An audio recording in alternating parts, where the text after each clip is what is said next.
Sounds good. Well, what's going on, everybody? Welcome back to A Little Dicey D&D. My name is Salvatore. I am your Dungeon Master here in Forevermore. Thank you for dealing with some technical difficulties on our end. My apologies on that, but we can all thank Garrett for coming in clutch to be able to, feed the stream through on his end, because my PC just shat the bed for some reason. And that's how it is sometimes. But we are here with episode 40 of the Great Nelidian Crown. I'm very excited to get into tonight's episode, but before we do that, we just have a few usual things to go over, just to let you know what we've been up to and where you can find us and chat with us. So that being said, Garrett, you want to tell us about our social medias? Yeah, we got social media. Unfortunately, Mika is not here, and even though I am streaming, I actually do not have access to chat in the account, so I can't link the socials either. But we got a YouTube, A Little Dicey D&D. We post all of our VODs there, except for the elusive episode 38. Yes.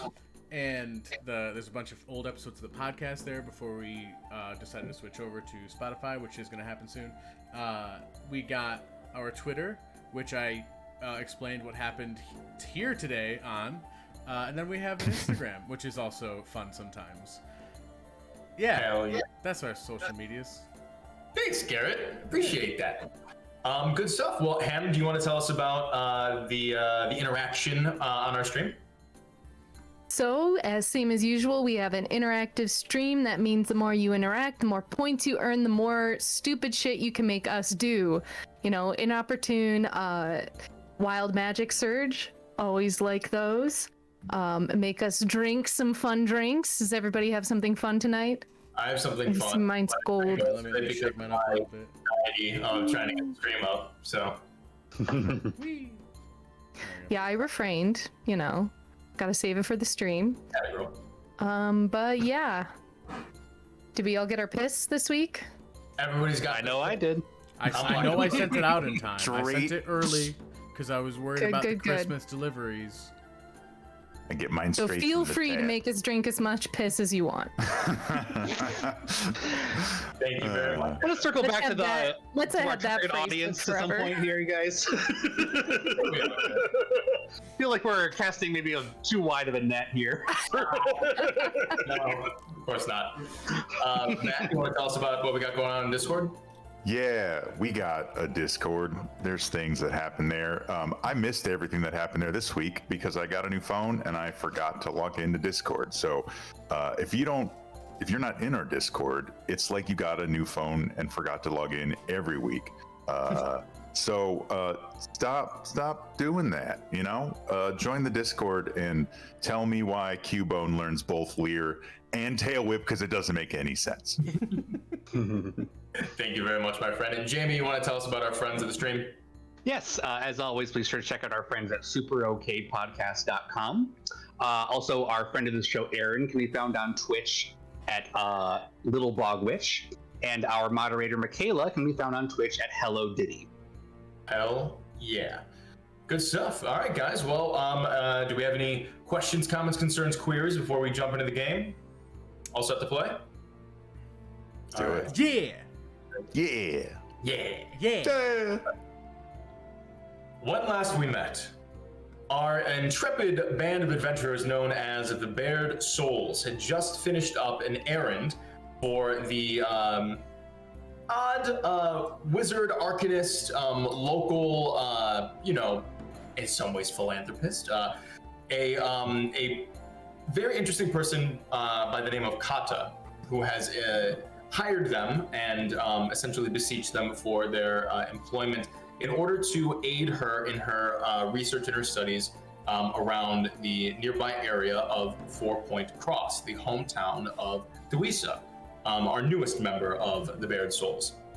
After taking a little quick trip down to the first layer of hell, where one of Kata's research laboratories was located, you retrieved a handful of her belongings that she essentially hired you to retrieve, defeated the nesting band of gnolls, these demonic wolf humanoid creatures that seem to have nested into this laboratory in the first layer of hell. reaped what you sowed, essentially collecting a whole bunch of new and interesting items and weapons and other things that you could use at your disposal, and returned back to Kata's tower just on the outskirts of 4 Point Cross. Kata essentially asked if you would be interested in aiding her once more after she paid you all handsomely with favors, as she likes to do. She scryed on a handful of folk that some of you were interested in, and then for those who are not interested in that luxury, she also agreed to enchant some of the weapons or objects that you have on your person, which would take, I believe, at least a 10-day, a full week to figure out. So in the meantime, you decided to think about the second offer of employment that Kata brought forth to you, and you went back into the town proper in order to take care of a couple different errands. You spoke again with Theodrin about, just the whole circumstances of the very volatile reagents that you came across that he wanted to purchase from you in order to, get it out of hands that perhaps weren't a little bit more prone to danger, given your lifestyle. After speaking with him, Kill, you went back to the guild house proper in order to find Lo, the other very, very old turtle that you had just recently met, and unfortunately could not seem to find him. He seems to have disappeared overnight without a trace left to be seen.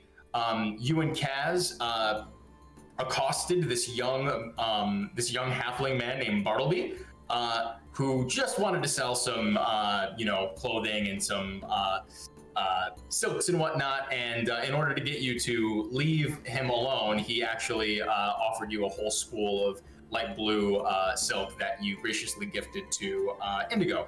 That's a gross misrepresentation of what happened. Well, so after completing these errands, you agreed to do another favor for Kata in exchange for additional aid on her behalf. And this favor in particular was to head to the frigid north of Naladai. This is a newly explored place, specifically for the Nalidian crown. Not many people have settled there or really travel there at all. However, Kata is interested in this place because an old colleague of hers, named Ignatius Salt, has a laboratory up there. And she has not heard from him in some time, and she would like you all to try to find this laboratory that Ignatius Salt has called the Salt's Vault. And just report your findings. Let her know what it is that you can discover out there. She can essentially get you to a local town that you can start your journey from. And at this point, you have returned to Kata's tower, and each of you have, I believe we left off where each of you jumped into the portal, right? Yeah. Or did we get to Yes. So each of you hop into the portal that Kata has conjured for you, each one disappearing until you sort of blink as you move through and you feel this rush of cold air immediately hit your face and sting your lungs as you take a big deep breath full of this absolutely frigid atmosphere. You're immediately met with this bit of moisture that seems to scatter across your face as you seem to have arrived in the middle of what feels like an oncoming blizzard. An extraordinarily large amount of snow is powdered up through the air as each of you sort of just apparate in the middle of, as you look around and get your bearings, you can all make a perception check to see where it is exactly you have landed. Yeah. 18, I bro. got a 13. 22. Okay. 13. 13. You all begin to blink and just sort of try to get your bearings of where you are. It's very, very clouded here. The white and gray sort of atmosphere that the falling powdered snow has created makes it very difficult to see. Kill. As you begin to get your bearings, you can kind of see bits of shadow through this whipping whirlwind of snow out into the far distance. You put your large reptilian arm up around your face and just sort of tuck your head a little bit more into your shell, creating a more natural sort of bit of cover. And you begin to wade forward. As you can see, there seems to be structures in the distance, sort of shrouded by all of this white and gray flying around into the air. Each of you begin to see Kill immediately in front of you, begin to shift forward. As you all begin to trudge, you can feel that the snow on the ground is about knee deep. For some of you, for others, it's even higher up onto your person. Right, I'm gonna get right behind the big guy here, and I just like hop over into the trail that he's leaving as he's trudging through the snow. For sure. Which also blocks me from the wind a little bit, I'm sure. Definitely. Yeah, that's a good idea. Yes, this is rather bitterly cold. Let's get somewhere a bit more comfortable if we can. Yeah, I hope that new headband does the trick. It was a bow actually that you gave me, remember? That's right. It was more of a headband. But it is extremely slutty, but I'm not sure how well it's doing against this. Well, let's keep going, shall we? Well, your mushrooms aren't gonna die, are they? Oh no, they'll be safe. They'll be safe with me. Very nice. Okay, you all begin to trudge forward. Kill, can you please make a survival check with advantage for me, please? It's a natural 20 for... Oh... 28. 28. Very nice. You all begin to wade forward. Kill seems to be very sure of his steps, and it is true that he is essentially yielding quite a bit of the wind and the snow as he treks forward, and the rest of you stay sort of single file behind him. As this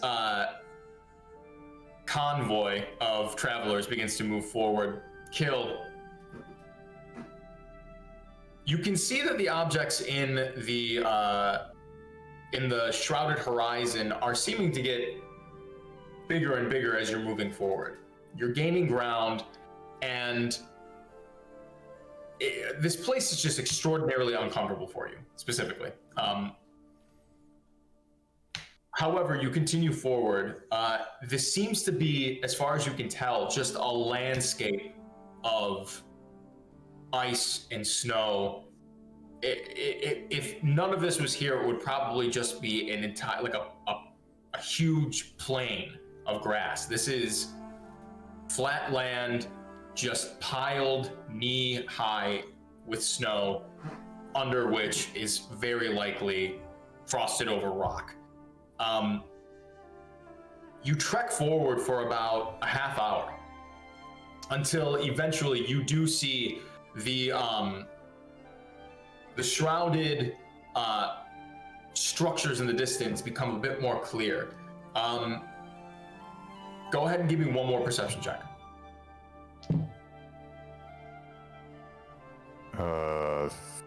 15. 15. You continue to move closer, probably for an additional 5 or 10 minutes, until you can finally see, Kill specifically, those shrouded structures begin to become clear. You can see now, this seems to be a town in front of you. There are many different buildings, built up snow-capped roofs and all these things. Thanks, Siri. However, as you begin to approach, you quickly realize many of these buildings are crushed and caved in from the rooftops. There's a very small, seemingly makeshift, like wall or kind of barricade around at least this part of town, as far as you can see, that's also just absolutely blown over with snow. You can only really tell that it was a wall or some sort of a barricade because parts of it are sticking out of the mounds of snow and ice that have frozen over the rest of it. As you all begin to move closer now and kind of peek around, Kill, you all see this as well. This dilapidated, broken down, snowed over, frosted, frozen town. You only hear the sound of the howling wind and the snow pelting around. Would you like to move forward? Yeah, if there appears to be any structure that is more intact or doesn't appear to be caved in, I'll head for that. But if not, I'll just keep sort of trudging along until I see something that looks like we could, get shelter in. Sure. You continue forward. As you pass into the threshold of the edge of town, you can see that many of these buildings are caved in or about to fall. You can hear the creaking of wood among the sounds of the rushing wind. You get about maybe 100, 150 feet into the town proper until you do see in the distance, maybe 50 or so feet away, there does seem to be a larger structure. What you would probably assume to be maybe a tavern or a longhouse or something like that, maybe a barracks, that seems to be intact at the very least. Seems to be pretty solid structurally. It is totally snowed over. Like, you can kind of see the glass in the windows that the snow hasn't been able to stick to. But the rest of it, it just kind of looks like a giant igloo with little patches of lumber every once in a while sort of sticking out. I'll head for that. If there's, just because of the placement of the windows and such, if there's any way to sort of intuit where the door probably would be, even if it's buried, that's what I'm going to try to find. Yeah, you it doesn't take you long to figure that out. You pretty quickly, figure out that the double doors, indicative of like a tavern or something like that, are towards the center of the side of the building facing the road that you seem to be traveling. You pat away a little bit of the snow that has covered it completely. And you can see that there are two iron rings bolted to the door to serve as handles. You go to grab them and they are like chilled beyond what seems to be even naturally possible. You go to touch them and you can be, even before you touch them, you can feel this it's almost hot. It's so cold. You move towards it and you can feel the heat from your hand being pulled from it into the iron at, merely inches away. You stop for a moment. Would you like to try to pull the handles or anything, or? Is since we're standing right by the door, does this afford any kind of wind protection? You know what I mean?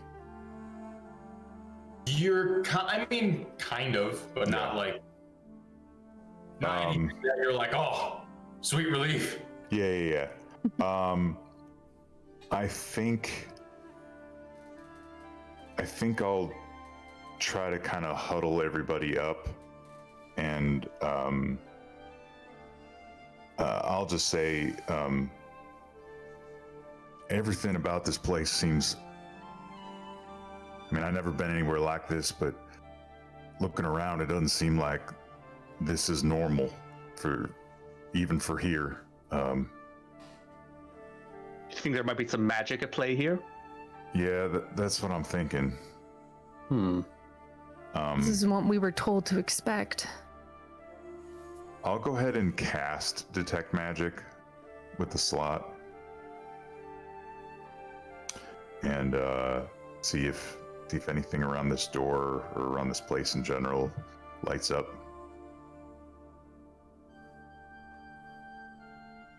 You mutter an incantation under your breath and loose the Detect Magic spell. Of course, you're sort of used to tuning out the magical energies of the items and the people around you. Mm-hmm.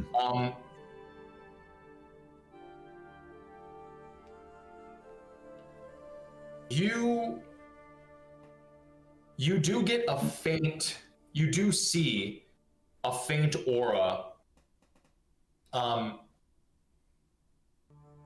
of some type of magic around the iron handles. You do not necessarily you don't get a sense of its school. Seems to be, as far as you can tell, like a lingering, just sort of bit of arcanum that has affected, or perhaps at some point the iron was afflicted with some type of magic, and now this is just sort of the lingering effect. But there is no school to be associated with it necessarily. Okay, interesting. But I get the distinct feeling that this is like just sort of the remnant of. It's too faint to be anything but that. Okay.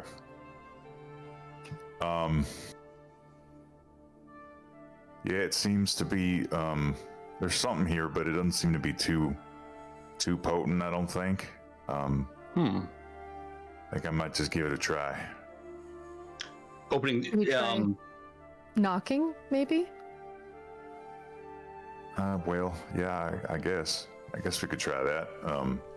Yeah, I'll avoid the handles and I'll just give kind of a few pounds of the door itself. Is the door wood or is it like metal? It's wood. It's just the handles are made of iron. Yeah. You pound on the door a bit. Bits of snow shift and shake off. You can feel as you pound on the wooden door, whatever moisture was was just naturally absorbed into this wood from being out in the, in an environment in which there is a good amount of moisture. You feel the crackling of the ice crystals and particles that probably just are infused into the wood as you pound against it. You wait for a moment, and again you kind of just hear like that ever-present shifting of wind around you. No one responds. You don't hear any response. The doors don't necessarily budge. Nothing seems to happen. I could. Oh, good. I was gonna say, I vote we just go in and get out of the fucking wind for a moment, as it seems to be abandoned. Yeah, I think it might just hurt a little bit to grab the handles, but I could try to warm the handle for you. See, that would work. you gonna breathe on it? No, I can do a prestidigitation. Let me try. I'll attempt to use prestidigitation, which can chill, warm, or flavor up to 1 cubic foot of non-living material for 1 hour. I'll attempt to make the handle warm. Sure. You hold your hand up against it, and you mutter an incantation under your breath, and then you take a sip of your wine, and a little bit of this sort of dull arcanum begins to emanate from your palm, and you hold it up against the iron. And while this is not necessarily the heat metal spell, it does seem to provide a little bit of warmth towards the metal itself. You feel the prestidigitation take hold. Shall I give it a try? Why don't you let me, just in case? Oh, all right. I'll stand back. Well, this is a door we're messing with, right? Why don't you go ahead then? Yeah, absolutely. And I go ahead and Yeah. open the door. Sure. Go ahead and give me a Constitution saving throw. Sure. Dirty 20. Dirty 20. You grab onto it, and you can feel that like you immediately feel just an extraordinary shock of cold as you grab it. It is unlike anything that you felt. It is akin to when you first arrived here, that sort of shock of the wind entering your lungs. But it's as if that happened and then you started to have an asthma attack. Oh, this is new and interesting. You guys hear me? Yeah, we can hear you fine. We're just out of focus. Oh, there you go. You're good now. Good. Anyways, the snow got so bad that you couldn't even see your god anymore. Okay, so basically, you feel as though once you grab this iron handle, you feel the warmth just exit your body for a moment. You steel yourself, and there's just a little bit of a warm spot on the handle itself, and you seem to find it, and you pull, and the door. The door what? The door. Oh. And does not budge. It does seem to be frozen shut. Well, I'll give you this. It's a very cold handle. It is also frozen shut. Can I just try to give it like just pull it loose? Go ahead and give me a strength check. Okay. Straight strength? Straight strength. Not maybe say athletics even? Alright. That is a nat 1. Nat 1. Great. You pull against the door handle, and you expect, you pull just really hard, and you expect, something to give. Even though, if it's not going to open, you're like, all right, it's going to move a bit, we can, figure it out, and then we'll whatever. And you pull, and you feel my elbow pops out of its socket. No, but your shoulder kind of tweaks a bit, and you, Ooh. Oh, we lost Hannah. It was so gruesome for her that we lost her. Your shoulder tweaks a bit, and you stop, and you shift, and you feel, it's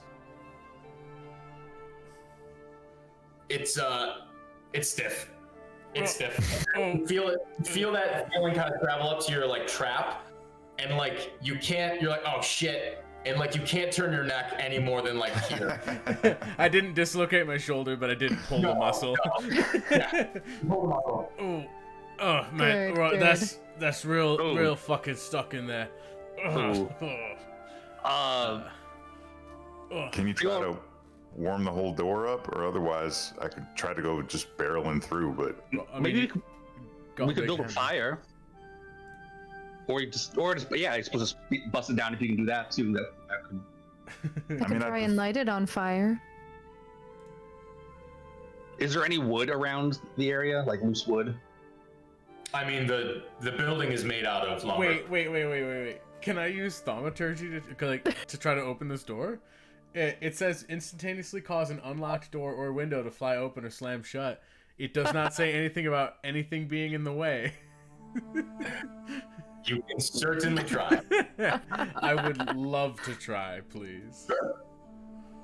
You stop, you take a look, and you shift your whole torso in the direction of the door. And you hold your hand up to the iron handle, and your eyes glow for a moment. And you feel actually you all hear and you all see a tiny little bit, the door shifts towards you.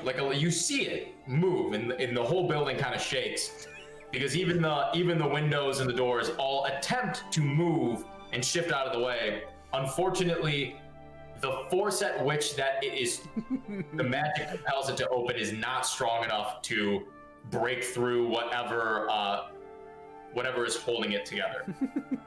Very, very, very clever idea, though. Hey, thanks. All right, I think that's about all I got. We could break a window. Oh, that's true. Are the windows exposed? I mean, yeah. Let's Yeah, we could see them. let's try that then. Right? Who wants to break the window? I I can mean, I smash in a can window. try, but I don't think I'll be able to. One of Yeah, us has a I don't- blunt weapon. Yeah. Even if I could not fit through one of these windows, I presume. No, you wouldn't be able to kill. Well, maybe one of our slimmer party members could get in and see what's blocking the door. Well, getting through broken windows is sort of my specialty. I can take care of it for you. Yeah. All right. I'll use Wakeheart to try to smash a window in. Go ahead and give me an attack roll. It's gonna take That's down the whole fucking a building. 19. 19 hits. Go ahead and roll damage. Damage. It's gonna God take down the whole fucking damn. building. It's got HP. It's just a giant mimic. 9 damage. 9.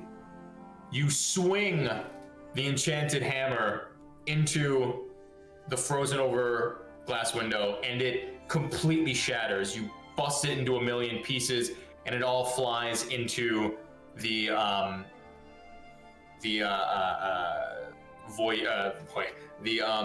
foyer, let's call it, inside. Kind of poke your head a little bit to take a look. Go ahead and make a perception check. Yeah. That's a 24. It's relatively dark in there. However, the light from outside does seem to pour in, and you get a half decent look. It does seem to be a tavern of sorts, or at least the remnants of one. There are overturned tables and chairs. There's a bar, a long bar in the back, but it is covered in many different places with just sheets of ice. It's as if something blew through here and knocked things up and around and just left these almost these slopes of these cascades of just, they look like little glaciers just erecting out of the ground, painting the walls. It is frozen over in here. Do I sense any magic on the inside of the building? No, not necessarily. I mean, you could try to get a little deeper in to extend the range, but from here, really, I mean, you get the faint sense from the iron. That's about it. Sure. All right. Yeah, I just share what I saw. Looks like it's still going to be cold as hell in there, but at least protect us from the wind. And the cold doesn't appear to be magic, so maybe we could start a fire on the inside. All right, let me get through that window and see what we've got in there. And I'm gonna try to. I don't know if this makes sense considering where the window is. Could I kind of dive through it to sort of hopefully get over the glass and stuff? You can certainly try. Sure. I'll allow you to give me either an athletics or an acrobatics check. Athletics will be a slightly lower DC, as you're just going to try to vault through. Okay. But acrobatics will be a slightly higher DC, as you kind of have to do some sort of sick move. Yeah. Still Sick better for me to move. do acrobatics. Cass, before you wind up to go in there, I'm just gonna touch your shoulder and say, don't cut yourself, please, and give you guidance. I'll be alright. What does that add? A D4? D4. Okay. So Oh, okay, we're good. dirty 20. Also- Dirty 20 plus 4, so 24 total. No problem. You take a few steps back, you take a running lunge, and as you dive through, you tuck into a small ball and do a little bit of a somersault forward, and you land just beyond the spread shattered glass remnants from Kill's concussive blow to the window. And you just sort of stop. I need you to make a dexterity saving throw. Easy. As the ground from under you is also just completely covered in a thick sheet of ice, and you begin to slide. I will say, because I'm looking at the text for acrobatics right now, it Yeah. does say These checks cover your attempt to stay on your feet in a tricky situation, such as when you're trying to run across a sheet of ice, balance on a tightrope, or stay upright on a rocking ship's deck. Sure. Yeah, I hear that. I still need to make me a dexterity saving throw. Okay, I did roll an 18 on that. Amazing.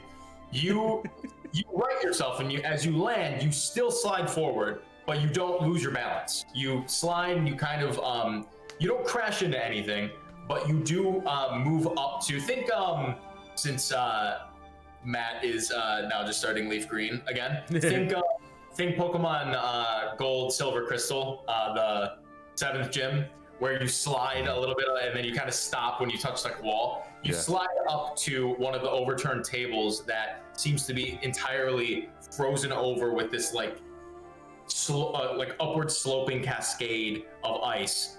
You kind of like brace yourself on it and hold and stop. Nice. The inside is a Zelda sliding puzzle. Yes. Oh, fuck, I'm so bad at those. Damn it. All right, so I'm in and I'm completely safe. Is there any way from the inside that I can like open up a door or anything that might make it easier for everyone to get in, especially because Kill wouldn't fit? You can certainly try. I mean, you look towards the front. You can see that it is like, again, this like tidal wave of ice that has frozen the inside of the door over. It's like a sheet of ice covering where the door should be. Mm-hmm. Go ahead and give me an investigation check. Aw. I say aw just because I'm bad at those. Yeah. How does a 2 treat you? 2. You begin to take a look around. And as you're searching for just another way to get your companions in, you take a look around the bar. You look, there is a set of stairs that leads to a second level, but you can see that parts of the roof that were likely not visible from the outside seem to have collapsed on the top end there, and so like you can't really go up any further up the stairs any further than maybe like a couple feet, as bits and debris of the roof have sort of covered and been frozen over up there as well. You do see a door to what you assume to be a kitchen based on your usual knowledge of taverns. You go to open it.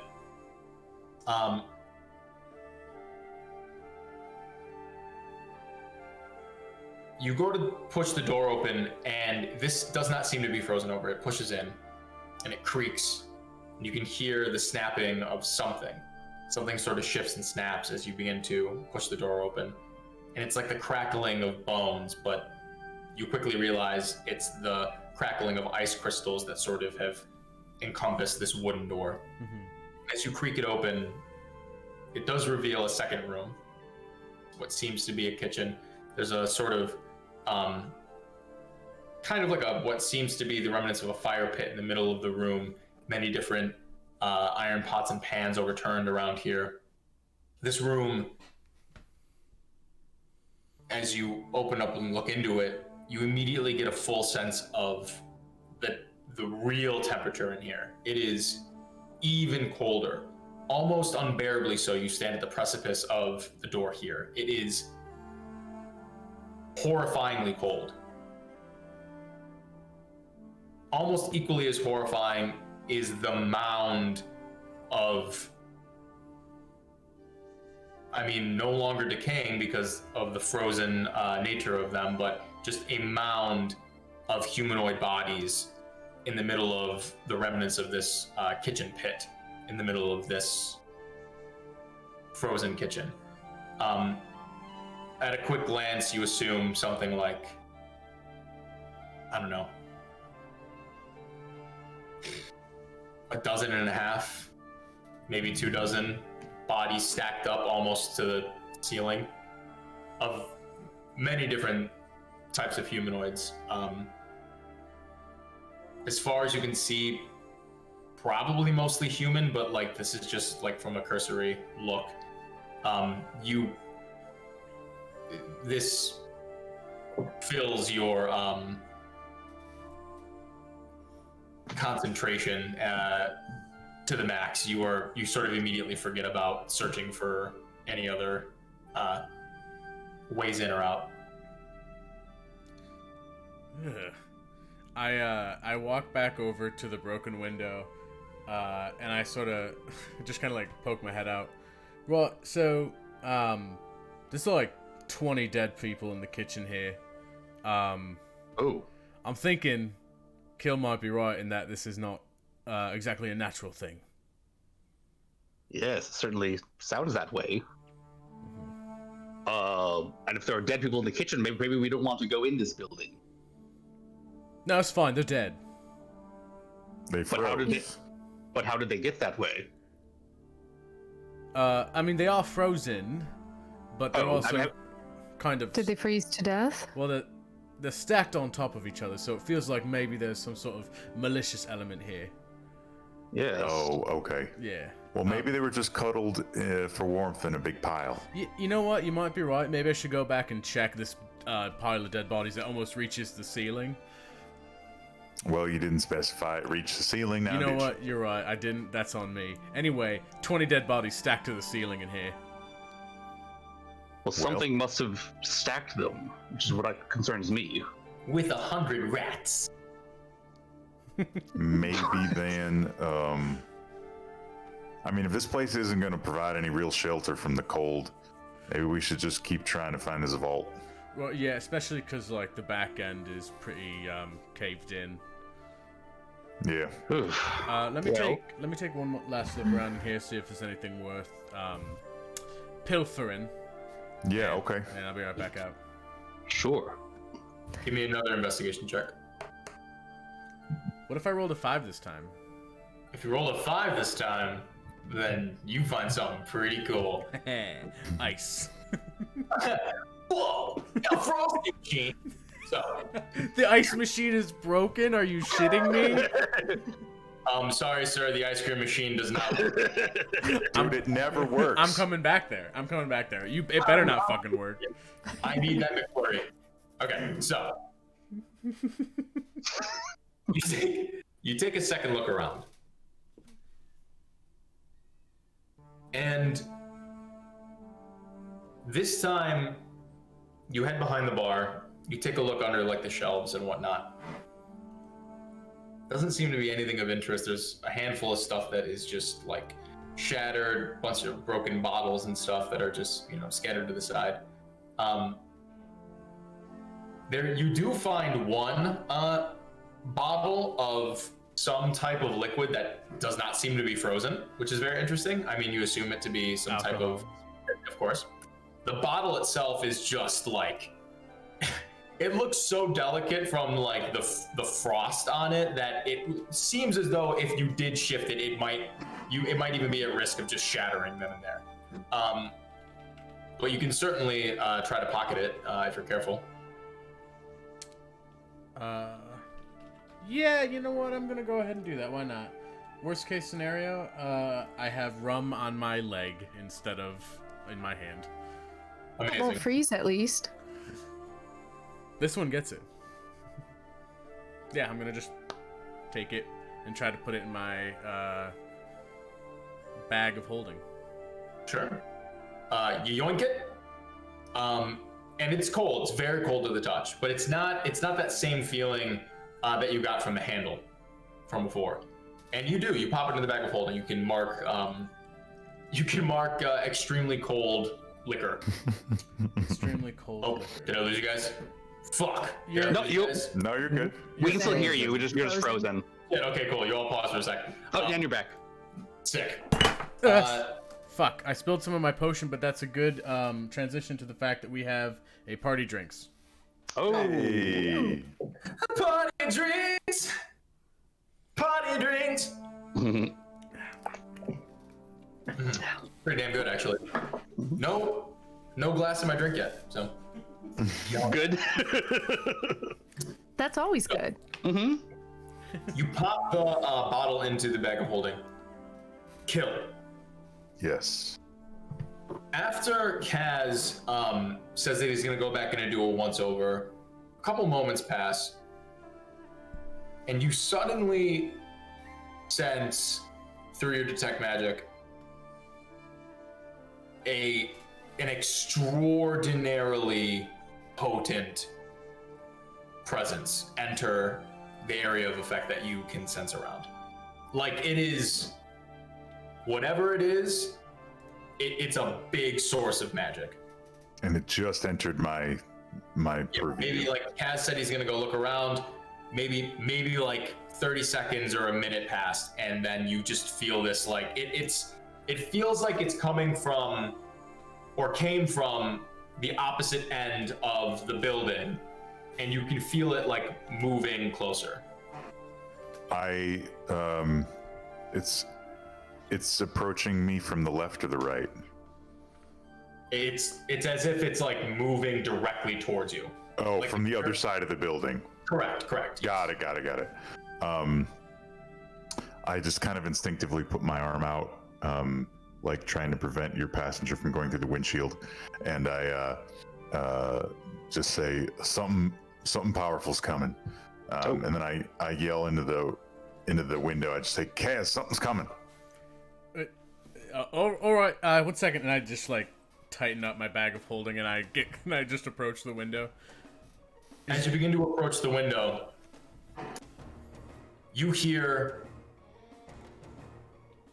a very loud shifting, and you can kind of feel the entire building shake for a moment. You all see a bunch of snow shift off as you hear a thud coming from above you.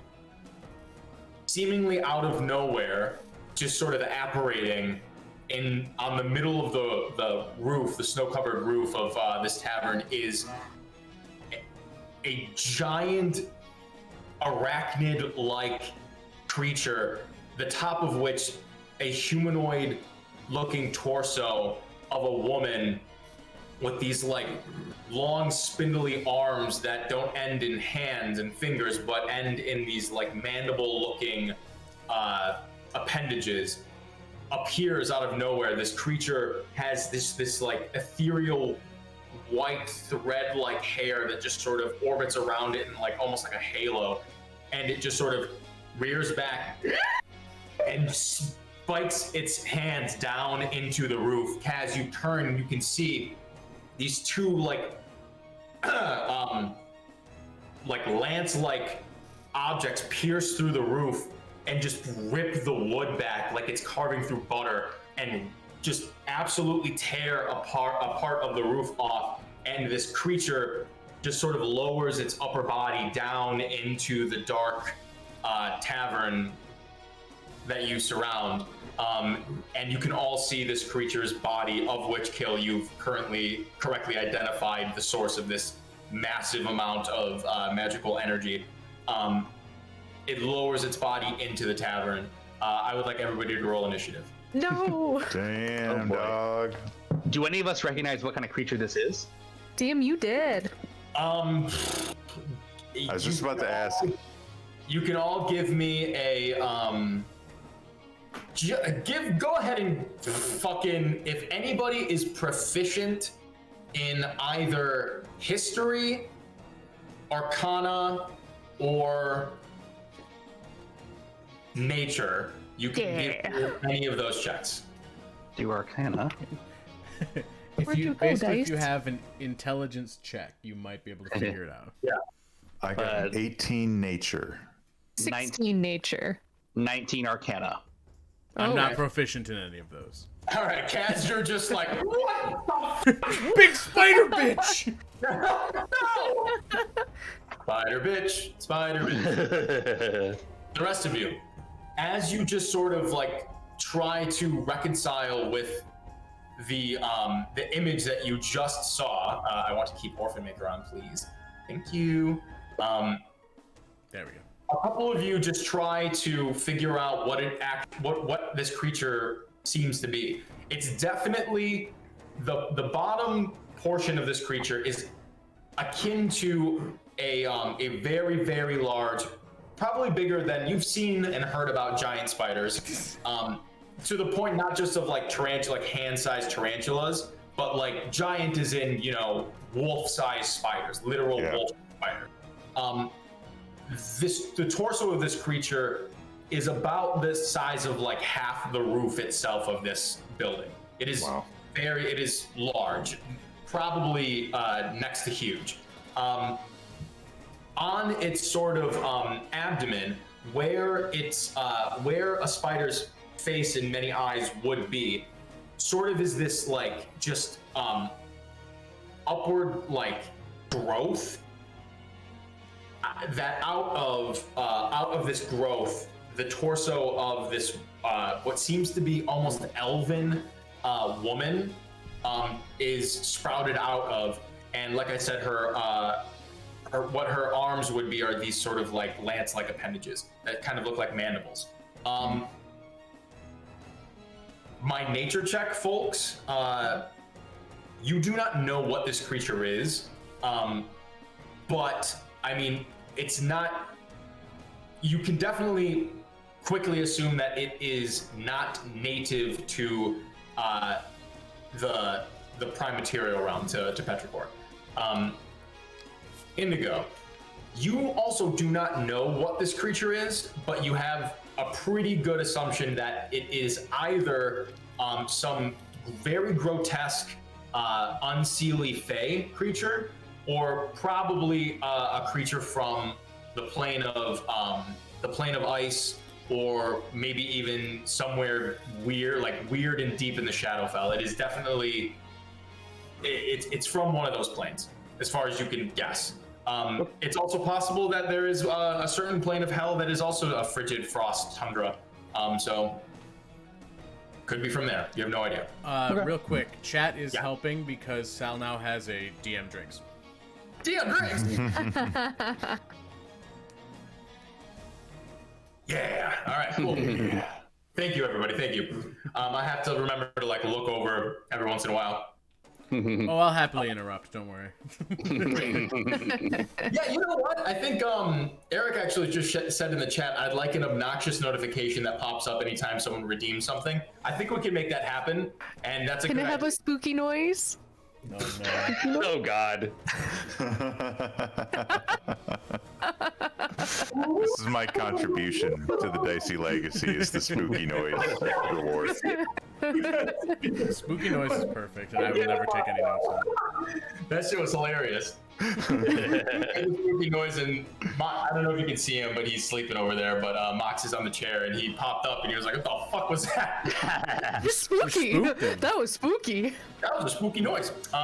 Okay. You all rolled initiative, yes? Yes. Yes. Yes. Okay.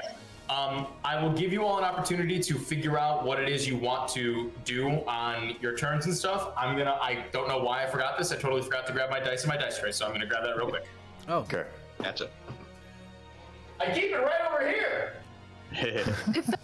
Ceiling, right? Like we can't see it anymore.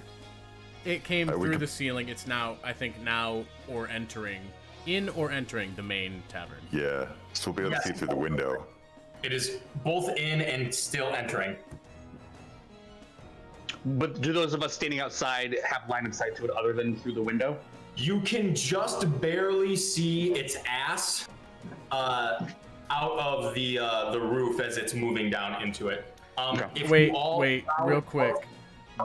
We have 3 redeemed Fey influences. Oh my god, I don't even remember what that is. Oh no, I hope it's not just a bunch of Fey fuckers that pop up. That's so funny. I literally forgot what that is. I think it was just It is like a little Fey creature visits the party. Will they be sweet and cute or cause a bit of chaos? Perhaps both. It is now out of stock. Oh, perfect. Well done, Extra. You're an animal. If that was all extra. That's so funny. Chaos. All right, so I would like Hannah, Jamie, and Matt. You guys go ahead and just roll me a d20, and then tell me if you roll an odd or an even. Even. Okay. Odd. Okay. As this happens, you all watch around Indigo as a bunch of 3 specific motes of energy begin to sort of conjure around him. 2 red dark motes, and the other one is a light little blue one, and they all poof, poof, poof, and just these two little like twin-looking impish like weird sort of devil monkey creatures just pop up like right behind him with their little bat wings that sort of flutter like flies just around Indigo, and this cute little adorable squirrel just pops up onto his shoulder and just is just like looking around, and he's got this cute little hat on. He's got like a nice little green top hat, and he's got a tiny little monocle. Oh my goodness. These two twin like demon monkey looking things are just like just like fluttering around like around him, and this little squirrel's just like, hello chaps. Oh, hello. Hey. Oh, hello Mr. Indigo. Oh, hello. Do I know this creature? You do not. You've never seen this creature before. Dom Oh, Nobles you, has entered the chat. Hey, Dom. The little creature just, so what is what? And the two demon monkeys just grab him and just start to fucking rip him apart and just start to eat, like just eat him in front of all of them. They're just like, Holy shit! What the fuck? just, like, No time to biting deal them with off. that. They seem to hide for a moment as they're eating this little squirrel. The green top hat just sort of falls off onto the ground as spatters of blood on the snow just scatter around at your feet. Anyways, so Indigo, What's up? what did you get for initiative? 6. Cool. Kill. 6. Amazing. 23. Very nice. Oh, And 12. 12, you said? 12. Yeah. Alrighty, and our creature. Here's my big dice. That's alright. Okay. Alright, Cass. You've turned and you now see this horrid looking half elf, half giant, enormous spider looking arachnid creature begin to slink into the tavern that you are currently residing in. It is very large. However, it is pretty much directly in front of you. You've got about 15 feet between you and the encroaching creature. What would you like to do? Dope. I'm gonna go ahead and I guess I'm gonna get close, make sure I got both my longsword. No, I can only have one longsword out because I gave one away. So I'm gonna have out my longsword and my gold toes shiv, Okay. and I'm gonna come in and sort of just. Is it like on the ground already? No, it's very close to doing that. It's in the middle of like setting itself down. But I'll be able to stab it. Oh, yeah, you can still stab it for Okay, sure. cool. Yeah, I'm gonna get close and do a stabby stab. Go ahead and give me an attack roll. Okay. With my longsword. That's a 10. 10. You rush up and you go to stab this creature, and you stab the nearest sort of closest mass of it, and as you do, this sort of chitinous, is it chitin or chitin? Chitin. Chitinous, Titan. yeah. This chitinous exoskeleton just almost naturally deflects your blow away from it. Unfortunately, you'll have to find little nooks and crannies to slice into rather than just trying to, stab through its natural armor. Well, I'm gonna try to stab through it anyway. With my bonus action Gold Toes Shiv, which is gonna give me a 16. 16 unfortunately also misses. Fuck. Okay. You go to stab once again where you think it's a little bit softer, and unfortunately you still meet that dense chitin. Okay. I'm gonna go ahead and try to make my way 15 feet away. I guess back towards the window. Okay, sounds good. You do so. You are definitely like right up against the window. Yeah. Okay. All right, Tuisa, it is your turn. Can I look in the window and see our lovely lady of the hour? You can. Your vision is slightly obscured by Kaz's head. He's coming out the window. Let me simulate that for you. He's trying to. Yes, there you go. That's perfect. Well, I'm gonna go where she is, or I'm going to cast where she is, a flaming sphere. Okay. Do I have to make a Somewhere. saving back? It's if they end their turn. Okay. I don't know if it has something if they start. It's a flaming sphere. Yeah. I'll do it real quick. A 5-foot diameter sphere of fire appears in an unoccupied space of your choice within range and lasts for the duration. Any creature that ends its turn within 5 feet of the sphere must make a dex save. The creature takes 2d6 fire damage on a failed save, or half as much, blah, blah, blah. This action ram the sphere. Yeah, I'm gonna say when you cast it, if you cast it on top of a creature on cast, they have to make a dex save. Otherwise, they can just move. Well, yeah, that's the thing. So bonus action, I can ram the sphere into them. Okay, perfect. And then they So have to you'll make a use saving your throw, full so- turn to do that. Great. Yeah, We'll just Okay. pretend I that's will what do happened. that. Great. All right. So, dexterity saving throw. Yes. Pretty low actually.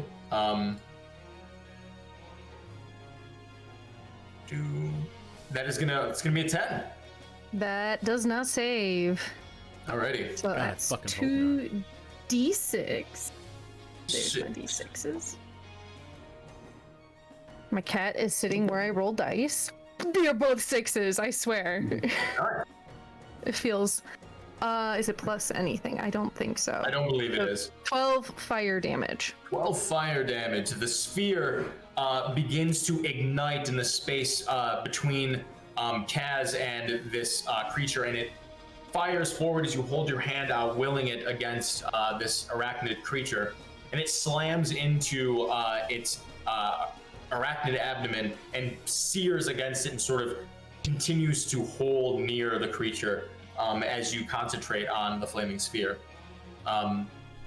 Amazing. That is your action, your bonus action. We also have a wild magic surge from Extra, who was Amazing. disappointed that the little devil monkeys haven't done anything else yet. They're gonna do stuff. They're in the initiative extra. Yeah. They're in the initiative, so they're gonna do stuff. All right, wild search. Yes, wild search, please. All right. 81. Oh god, Oh, you not lose- 81. What? I think you've rolled that many times before. Have I? I feel like you have. Give me 1 second. Also, did not have that pulled up because I'm an idiot and I was not prepared. Okay. Do. All right. There. Okay, you said 81. Okay. Wow, amazing. You feel this surge of power well up inside you. Before your turn begins, Jamie, you can actually take an action right now. You feel this swelling of power that begins to surge out of you, and you feel a command over it. You Cool. can take an action. Okay. You said I do have. Is the creature's butt still sticking out? You said. Yes, at the moment, yes. Okay.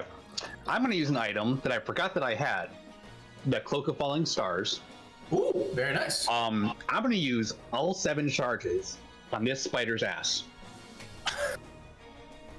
Amazing. So, assuming I can do that without it affects each creature within 5 feet of a point that I target, which I assume I can get. If this thing's so big that I can probably get that without hitting Kaz. Yeah, I'm 15 feet away from it. Okay. That's actually, he's a ways away. Yes. Okay, cool. So yeah, it's gonna make a DC 15 Dex save. Okay. Go ahead and roll my. That is a 14. 15. Okay, so it saves. It saves, yes. Okay, so I have to roll 14 D6, I believe. And then half it? Yeah. Okay. 13 D6. Okay, I rolled 43, Okay. which is it's rounded down, correct? When I have it, We round up. we round up. So that'll be 22, 22. radiant damage. 32 points of radiant damage. Amazing. Kill and Dweesa, you see as Indigo just sort of flourishes his cloak, these moats begin to appear around him, just above the two demon monkeys that are in the midst of devouring this gentleman squirrel.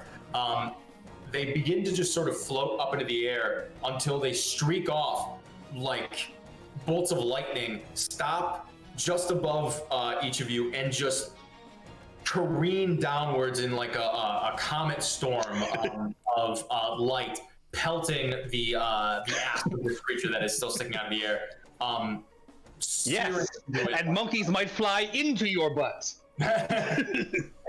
Yes, very good. All right, amazing. And that's the surged action that you got to take before your turn, which begins now. So, Indigo, it is your turn. Go ahead and take your full turn. Okay. I guess I'll do let's do a level 3 Chaos Bolt For it. on the spider's ass as well. So that's going. So I do that. That's going to be a 26 to hit. That hits. All right. You said it was a thunderbolt or lightning bolt? Chaos Bolt. Oh, okay, I was like, I'm in that line. Oh no. Okay. No, Let's so see what we get. Indigo is slightly outside, and he's not looking through the window. He's firing up on the roof at the ass that's sticking out. Oh, okay. Gotta get that booty. So it would have worked even if it was a lightning bolt. Correct. Yes. Okay, we got 8 and 5, so then there's 2 more d6s. Okay, that's going to be... Okay, so it comes out to 25 lightning damage. Oh, Amazing. lightning anyway. Jesus Christ. You loose the bolt, and it crackles with lightning and just slams into the abdomen of this creature.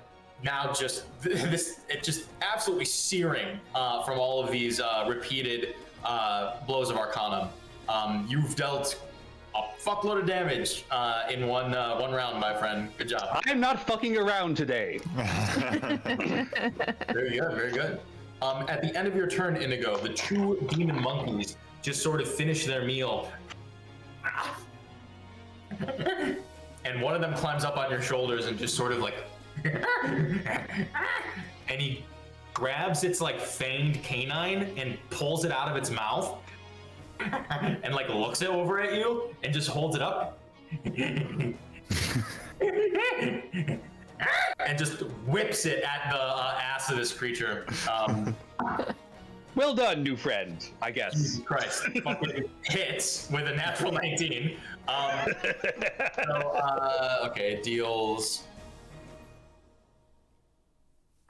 Damn, 4 points of damage. Also, I want to thank Legitimine for following. Oh! Hell yeah. Following, my friends. It was a while Good ago, stuff. but... As the monkey looses the pulled fang, it just sort of looks at you, and it just produces a second one. The other monkey just sort of grabs the top hat from the devoured squirrel, puts it on himself, and then starts to do a little dance. And he's dancing around a little bit.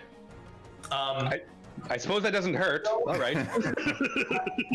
Indigo, you are now blessed. Oh, okay. Yeah. By a dancing monkey. You receive Demon Monkey's blessing. So you get, where is it? Hold on. When you make an attack roll or a saving throw, your next attack roll or saving throw, you get to add a d4 to. Okay, just the next one? Just the next one, yep. Alrighty. Kill, you're up. Okay. First of all, how tall is this building roughly? I'd probably say like, to get up like to the ledge of the roof, Yeah. probably like 10 feet. 10 feet? Okay. And right now there's a flaming sphere inside the building, right? Correct, yes. Okay. Okay. And finally, when I sense that detect magic, that huge source of magic with my detect magic, Yeah. Did it seem to be possibly a similar source as the handles on the door, or no? Go ahead and give me an Arcana check. It's a natural 20. Natural 20. You deduce that it was probably that it's likely that while the sources of magic were not the same, it's likely that based on the giant feeling that you got from this creature, you have a pretty solid assumption that it probably was the source of whatever afflicted this handle or the area in general. Okay, perfect. And with that, I'm gonna climb to the top of this building. I'm gonna attempt to climb. Yeah. Go for it. Okay. It's a 15. 15. You begin to, you hook your foot on to the crux of the shattered window, and you hoist yourself up, and you grab the lip of the roof, and you begin to pull up, and you just flick your elbow up, and then you flick the second elbow up, and you do a little bit of a tricep dip, and then you hook yourself up and over, and you sit on the lip of the roof. You successfully make it up there. However, it does cost you 20 feet of movement to do so. With 5 more feet of movement, can I get to this thing's arachnid ass? Unfortunately, you cannot. It is a little further in. You could move 5 feet up, and then you would be about, you would still be 5 feet away from it. Oh, well then I will bonus action roll 5 feet in dramatic fashion, and then I will move 5 feet forward, and I'm gonna swing this flail of madness at it. Yeah, dude, make an attack roll. Yeah, with some thorns to go alongside it. Okay. Oh, I rolled a natural 2. Natural 2. Unfortunately, as you swing the flail, the head of this mace slams into a hard part of its natural arachnid armor, its exoskeleton, and unfortunately it becomes a glancing blow. Doesn't work. Sorry. Cool. All right. Cool. Is that the end of your turn, my friend? That is. Okay. It is now the creature's turn. Kaz. You see, as this creature just sort of like begins to shift and shake and screech at what you assume to be the many blows from your allies from the outside. Man, It looks at you, and it retreats out the hole that it created. Duisa, Kill, and Indigo, you watch as the creature emerges back up and looks at, well, it looks down at you, Kill, for a second, then looks over at Duisa and Indigo, and you can see just this rage in its elven face. It's going to... First, it's going to... Wait. Before we get into all this. Yes. Doesn't it have to stop moving because it got hit by the flaming sphere? Doesn't have to stop moving? Yeah. Does that do that? I'm like 99% sure it does.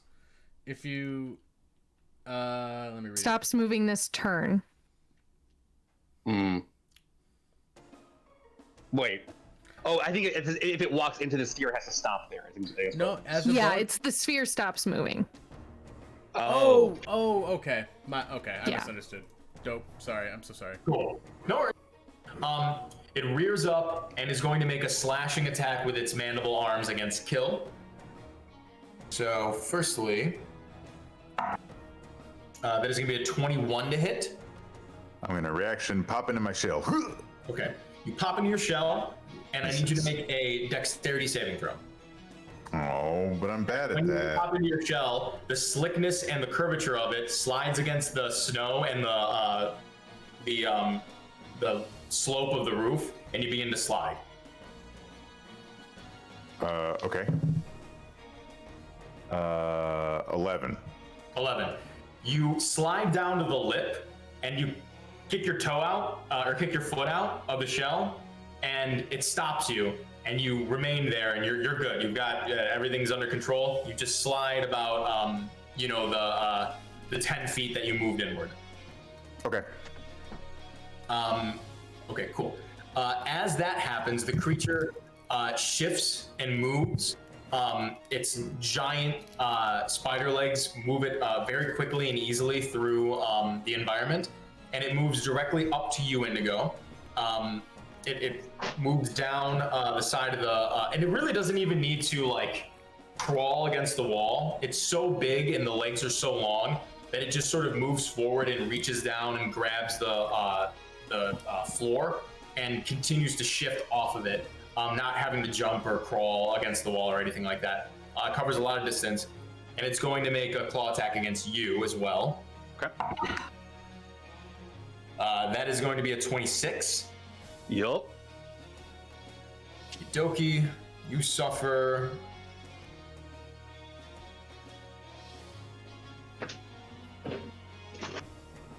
There we go.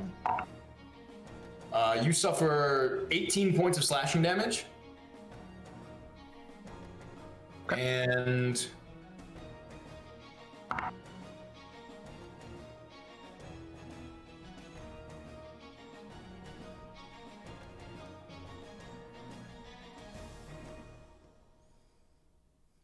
$20 points of cold damage as you feel the blood inside you itself begin to freeze over. Jesus Christ. I'm not looking too good. You watch as it slices into you, and you feel that, like, you see the blood fly off into the air, and it begins to crystallize in the cold environment around you. The creature retracts, and it is going to look over at you, Tuisa, and it's going to reach over and do a third attack against you.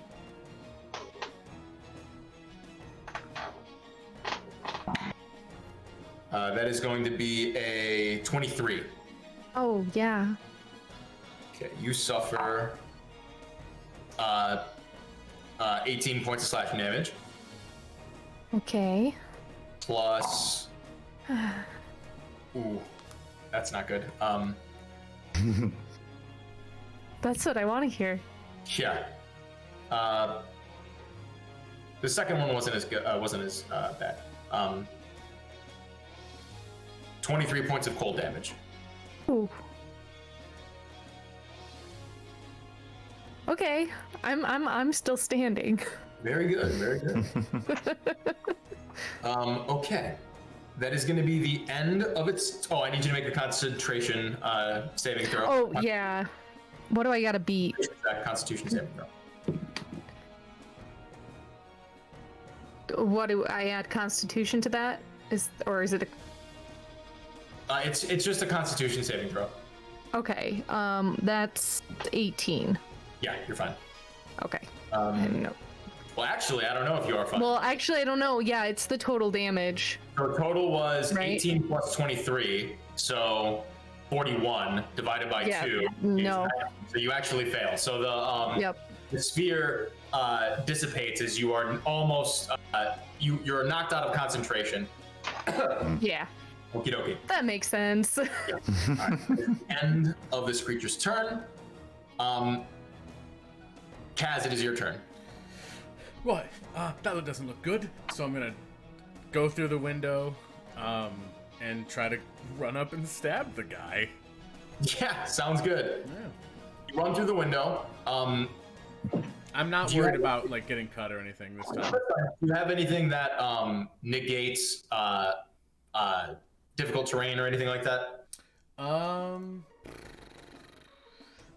don't believe so. Okay, so you move through the window. You don't cut yourself or anything like that. However, it does cost you 10 feet of movement instead of 5 to shift that space. Yeah, okay. It could be a problem because you're very mobile, but you know. Yeah. But I don't even. The creature is about 15 feet away from you once you move out of the window. Okay, so I can get up to her. Yeah, no problem. I just wanted to Okay. mark that. Yep. So I'm gonna go ahead and get up and give her a little stabby stab in that beautifully charred backside. Go for it, buddy. That is a natural 20. Nice. So before my sneak attack, so that's going to be 11 plus my 3d6. Very nice. What are you attacking with? My longsword. Longsword, got it. And I rolled real good for that sneak attack. Add another 15 for a 26 total. 26 total. And this is just the +1 sharpened longsword, right? The Yes. sharp Yes. longsword. Yep. So you slice into it, and you can feel, you break through the armor because of the well-tempered quality of the blade, but you feel as though you're not doing as much damage as you hope to do. So we are going to half this, rounding up. So what is that? Sorry, I lost the number. So 26, so it'd be 13 total. 13, great. All right, 13 points of damage. Okay. Alrighty, you got your turn. Yeah, I still have my bonus action. I'm gonna say fuck it, and I'm gonna go with Gold Toe's Shiv as well. Go for it. That's not gonna hit at 13. Unfortunate. But that is going to be the end of your turn, yes? I can back up 5 feet, I think, right? Sure, if you want to. I may as well. Alright, you do so. Before your turn, Thuisa, at the end of your turn, Kaz, on an initiative count 20, the creature kind of shifts and shakes off like a bunch of what seems to be snow off of its body, off of its abdomen, and these bits of what seems to be like snowflakes sort of burst out from it and begin to fill the air around you. They begin to land on the ground and on the walls of the tavern on the outside, and they immediately into icicle sheets. I need all of you within 30 feet of the creature, which is all of you, to make dexterity saving throws. Dope. Just so you know, we do have a Screw the DM as well. Screw the DM! Sally rolled a 6. Okay, that's a failure. I rolled a 12. That is a failure. Dexterity, right? Dexterity Is that what you save. said? 19. Save. Before, 1 sec. Got a 22. Also save. Very good. Okay, so Kaz and Kill. You watch as all of these clusters of ice just sprout and explode out around you. It does seem to pierce through and just sort of knock you off to the side. Kill. It doesn't knock you off of the roof or anything. Yeah. It pierces into like your calf a little bit. Thuisa and Indigo, you shift out of the way just in time. Nothing seems to happen to you. However, Kaz and Kill, both of your speeds are halved, and you are considered slowed. So you can only take one action on your turn. Okay. Ooh.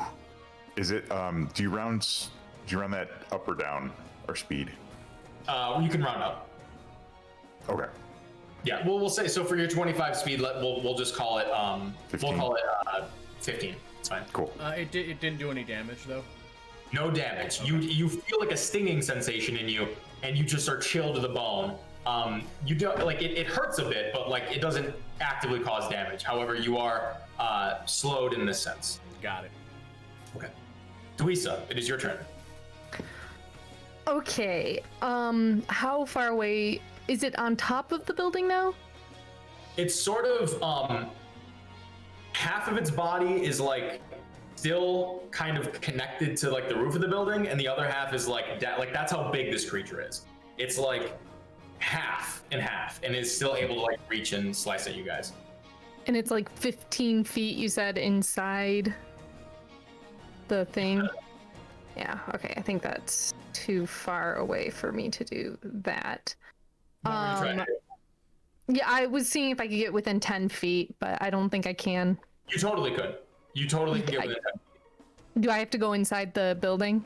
No. It's Okay. outside. Oh, okay. I'm having trouble It imagining. went That's up okay. to the roof and then down like halfway onto the ground. On the outside. Yes. Gotcha. So Okay. when you all, or specifically when Kill and Indigo attacked its ass that was sticking out of the hole, it pulled back from inside the tavern onto the roof, attacked, moved down, and is now outside. All right, I'm gonna run up to where I'm within 10 feet of it, and I'm gonna cast Wither and Bloom Go for it. on him, which is a Constitution saving throw. Got it. It's gonna be a 19. That saves. Okay, they still take. What are those d6s? Let's see here. They still take half. Okay. So that is 6, 7, 8, 9, 10, 15. So half of 15. I don't know if that rounds up or down. We'll round up, so we'll say 8. 8. Yeah. And I'm gonna use some hit die on myself. Go for it. What is my hit die? I think it's a.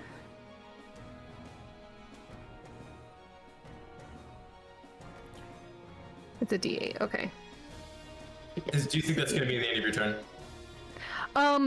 Unless I can I'm gonna back away again if I can, but as much as I can. Sure. Wither and Bloom. How close did you need to be? It has to. It's a 10-foot sphere. Yeah, no problem. That's Okay. All right. Yep. That's my turn then. All right, Indigo, you are up. All right. I'm not currently in melee with it, correct? You are close enough that it can hit you with a melee attack. Yes. But if I try to do a range attack, will it be a disadvantage? No. against Was it? Indigo close enough that he would have been in that 10-foot sphere? We'll say you moved it such that he would not be affected by it. Well, because if I do it so that he can also roll hit dice. Oh, cool. But he's not damaged by it? Nope. I choose who's damaged and who is not. Sure. I'm sorry. So what do I roll? So you can roll up to 4 hit dice. Okay. I can find my hit dice on this thing. Sorry. Where's? Oh no, it's one creature. Never mind. I'm doing it on okay. myself. No Gotcha. worries. Okay. Good talk. So yeah, if I won't provoke or if I won't beat disadvantage, I'll do another 3rd level chaos bolt. Go for it. Yeah. All right. Yeah, I'll do that. That's a. I think I'm gonna bend luck on this attack roll. So that's 2 sorcery points. Yes. That spends my reaction. So I'm gonna add a. Sorry, this works again. D4. So that's gonna be. Okay, that's an 18 to hit. 18 hits, yes. Good. All right, Chaos Bolt, 2d8. 4. Shit, 1 second, sorry. A lot of Chaos Bolt's very complicated. These. Okay.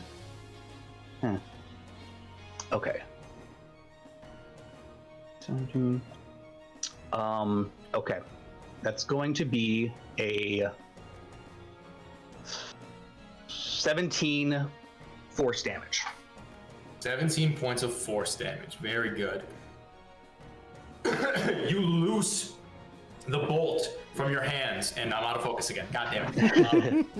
You hit this thing so fucking hard, I lose focus on my camera over here. You loose the bolt in such a way that it begins to sort of slow down before impact until it shockingly speeds up at the very end of its course and slams into the side of the creature almost like a right hook right to its abdomen, and you crack in parts of the chitinous exoskeleton, and you can see bits of ichor begin to drip out from it. It is pretty heavily damaged so far. Okay, and if I can move away without provoking, then I'll move 35 feet away from it. You don't know if you can or can't. Oh, really? It's like.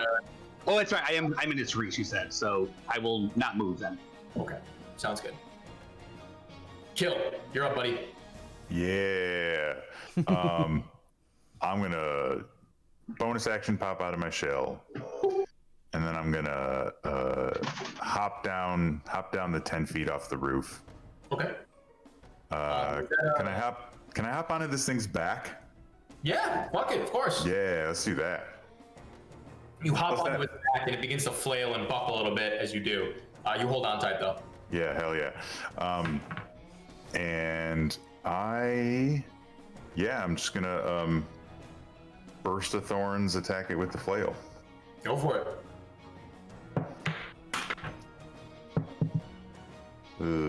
Nope. Terrible rolls. 13. You slam the hammer down, and as you jump onto its back, its humanoid appendage, we'll call it, turns like fully around on the Oh, shit. Kuma and just looks at you. And as you go to slam the hammer, it reaches out with its scythe-like appendages and blocks the hammer and parries it out of the way. Okay. That's my turn. Alrighty. It is the creature's turn. Sweet Okay. boys. It is going to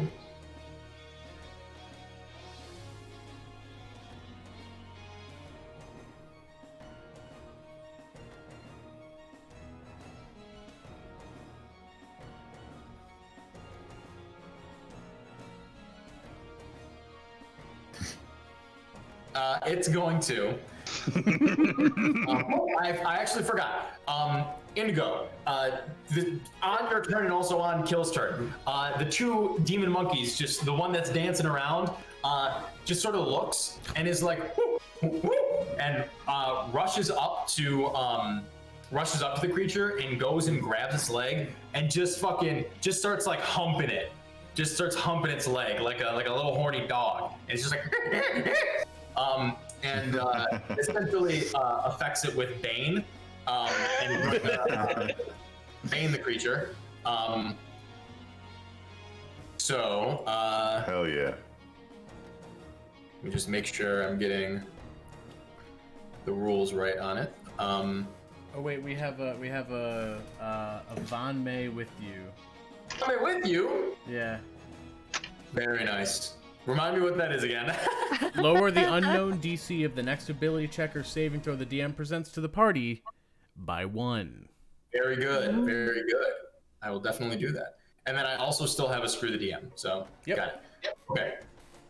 So the creature doesn't need to make a charisma saving throw. This is just automatically. Okay. So its next attack roll or saving throw, I will subtract a D4 from. Is that what Screw the DM is? No, the demon monkey is humping the creature. Oh! And it's affecting with Bane. Gotcha. So yes, okay, cool. So it is the creature's turn. The creature's torso body turns to you, Kill, and or is still looking at you now, and you all watch like the creature whose like mandible body is like, or arachnid body is here, and like the human form is like up like this. The human form turns its whole body around and faces Kill, and takes its mandible arms and starts to try to slash into you. So screw the DM, rolling with disadvantage, and also with a minus D4 to attack.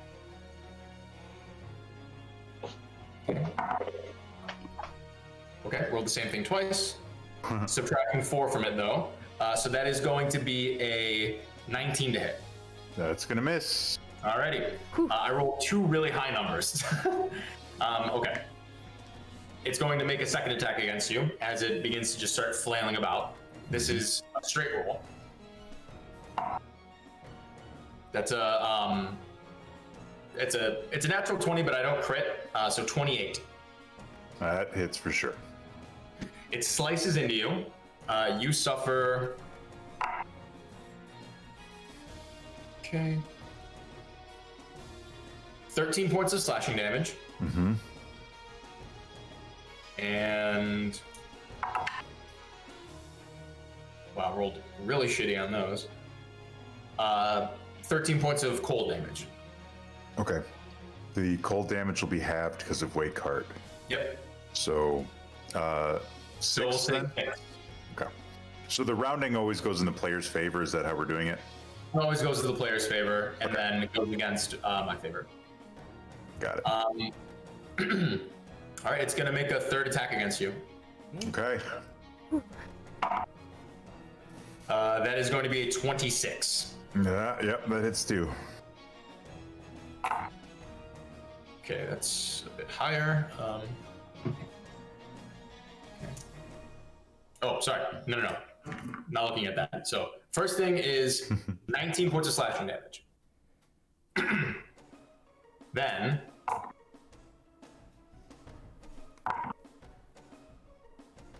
22 points of cold damage, halved to 11.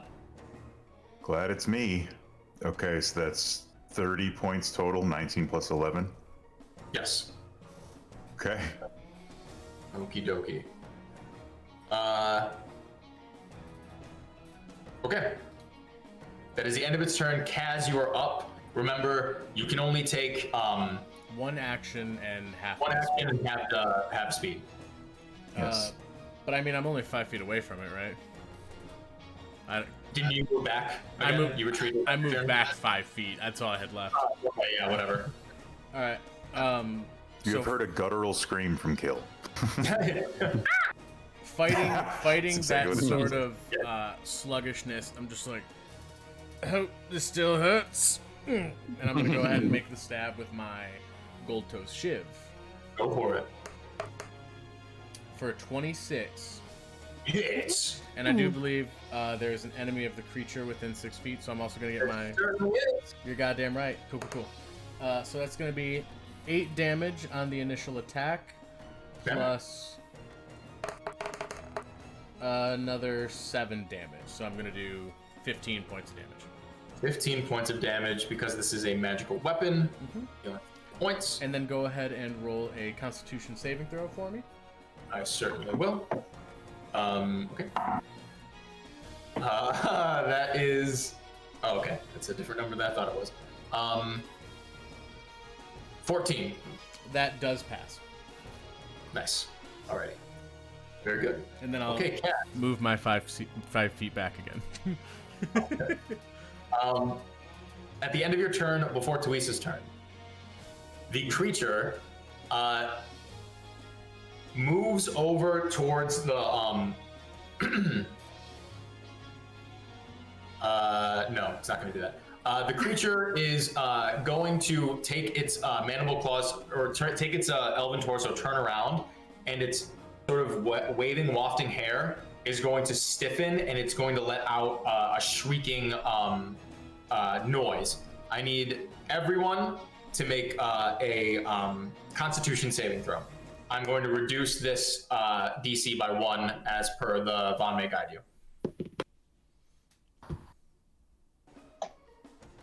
14. 23. 8. 8. Ooh. 14 and 23 Twinsies. pass. Unfortunately, the 2 8s fail. Duisa, Wait. My bad. It's 11. 11 also fails. But It was a natural 8, but yeah. Okay. The 14 just barely saves, by the way. So the Von May guide you. Yeah, Gotcha. I kind of figured. Yes. Okay, so Kaz and Indigo, you instinctively cover your ears and are able to just sort of shrug off any effects of whatever this terrible sound is. It still shakes you to your core a little bit. Duisa and Kill, unfortunately, as you bring your hands up to your ears, it's just not quick enough as this piercing sound just absolutely shocks through your body. You suffer. Not bad at all. 1 point of psychic damage. However, you are deafened, and this doesn't really affect you, Kill, because you're already slowed. But you are deafened, and you are essentially slowed once more. So Tuisa, this affects you. Okay. You can only move at half movement, and then you can only take one action on your turn. Do you get reactions? From being slowed, Yeah, I don't see why not. Stuff, reactions. Okay. No, well, it doesn't say in what I specifically wrote down, so I will say yes, you do. So, Okay. and no one is you neither of you two are concentrating on a spell right now, right? It automatically knocks Nope. you out of concentration. No. So, great. Alrighty, Duisa, it is your turn. Okay. How close am I to my good friend Indigo? Can I make it to him? Pretty close. You can get to him in about 10 feet. I'm going to run over there and slap a medicated bandage on his gaping wound. Some like icy hot. Some icy hot, yeah. I rub some dirt on him. Yeah. We're gonna do. How bad do you look? I look about 5 out of 43. Pretty terrible. Okay, second level. We're gonna cure wounds on you. That is, where'd you go? 2d8. Do you want me to roll it? Sure. Oh, I rolled good. 14 plus 5. So 19 points of healing. Thank you very much. Beautiful. And I will hide behind you. All right, Indigo, you're up. All right. If it's still not in melee with me, then I will do a excuse me. Level 2 Chaos Bolt. Go for it. It's a 13 to hit. 13 misses, unfortunately.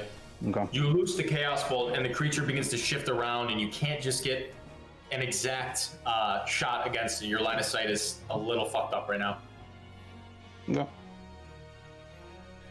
That's me. Okie Kill, you're up, buddy. I am going to activate my symbiotic entity. Flex, and your spores erupt out of you. Yep. Give me that. Give me them HP. Hell yeah, boy. And for my bonus action,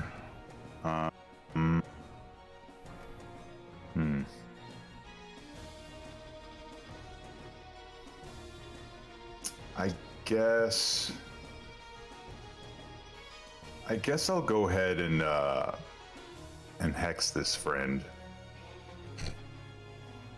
You do not get a bonus action. What's that? You do not get a bonus action. You can only. Oh, I don't because of the slow. Yeah. Yep, no problem. Okay, so that's my turn then. I'm just gonna hang on. Alrighty. You riding the saddle, baby. Hell yeah. Alrighty. It is the creature's turn. The creature is going to shift down from it completely off of the building and sort of move in such a way that it's going to put you between itself and the tavern. So it's going to sort of flank around.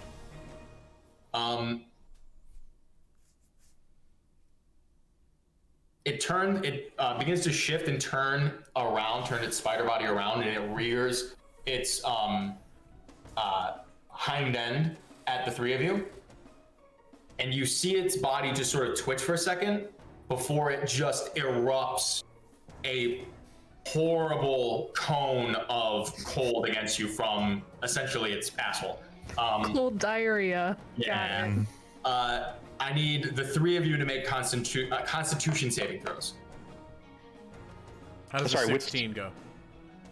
You. Me? Okay. Yeah. Sorry, the three of you, as in Tuisa, Kaz, and Indigo. Okay, you said Everyone con? not- Yes. Okay, sorry. I rolled another 8. Okay.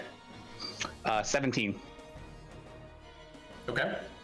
Oh, 16. I already said it, I thought. Oh, sorry, I didn't hear the 16. We do also have a Wild Magic Surge common. Oh, amazing. Go ahead and surge now as well. Okay, so the 16 and the 18 both save. The 16 just barely saves. So you both. I'm actually not gonna. I'm just gonna. Okay, cool. This roll. 72 on the surge. 72 on the surge. Heard.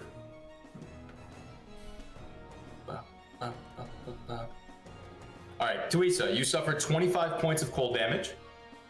Can I reaction absorb elements? Sure, you certainly can. So that's a resistance to it. So is that half damage? Okay, so half of that is going to be 12, and then Kaz and Indigo, you both suffer 12 points of cold damage. Tuisa, however, you are your ankles and like your feet are completely frozen in place. Your speed becomes 0. Okay.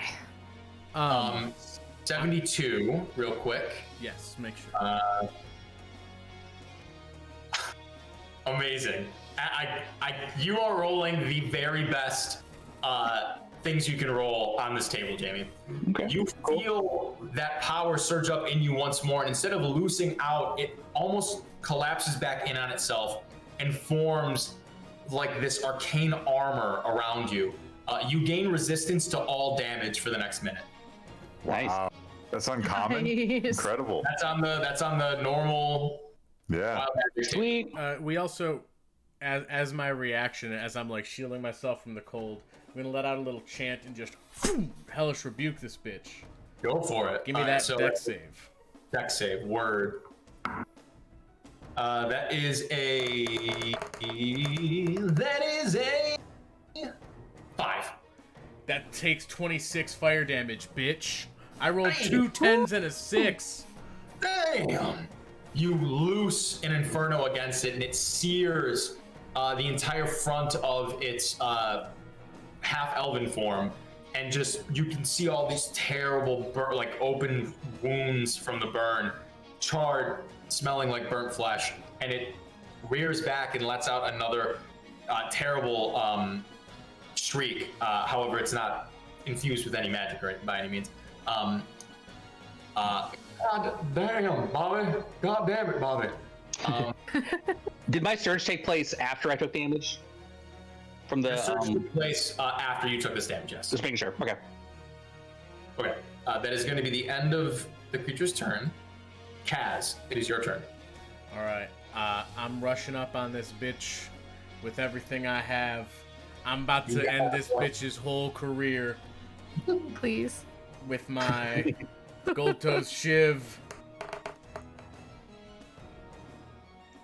Never mind. I rolled a 2 on the die for 9. Oh. A 9, unfortunately, isn't going to do it, my friend. I was rush up- this close to another fucking So nat close. 20. You rush up and you slice on the side, and you're like, yeah, I fucking got it. Yeah. And then you look up, and the creature is just looming over you. Whatever, I fucking burned your shit. With whatever movement I have left of my 15 feet, I would like to move back. Sure, you do so. Alrighty. That is the end of your turn. Tuisa, you're up. You have 1 action and you have 0 movement. That is absolutely lovely. What I want to hear. Oh, I'm so Is- sorry. Oh. I'm so sorry. Before your turn, on initiative count 20, Oh, the yes. creature, well, actually, hold on, because I need to check something. Okay. The creature shifts its abdomen again, rears up, and shits out another blast of energy. I rolled so when I have to roll a d6 to see if I recharge on its ass blast, and it's a 5 or a 6, and I rolled a 5. So it's gonna ass blast you again. I need everybody besides Kill to make Constitution saving throws. 17. 25. Save. 12. Fail.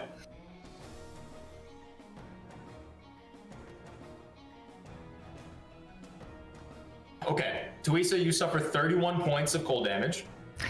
Oh, yeah, even at half, which is what I take, I'm down. Oh. Tuisa falls. The other 2 of you suffer 15 points of cold damage. Okay, which for me would be halved, so that'd be 7.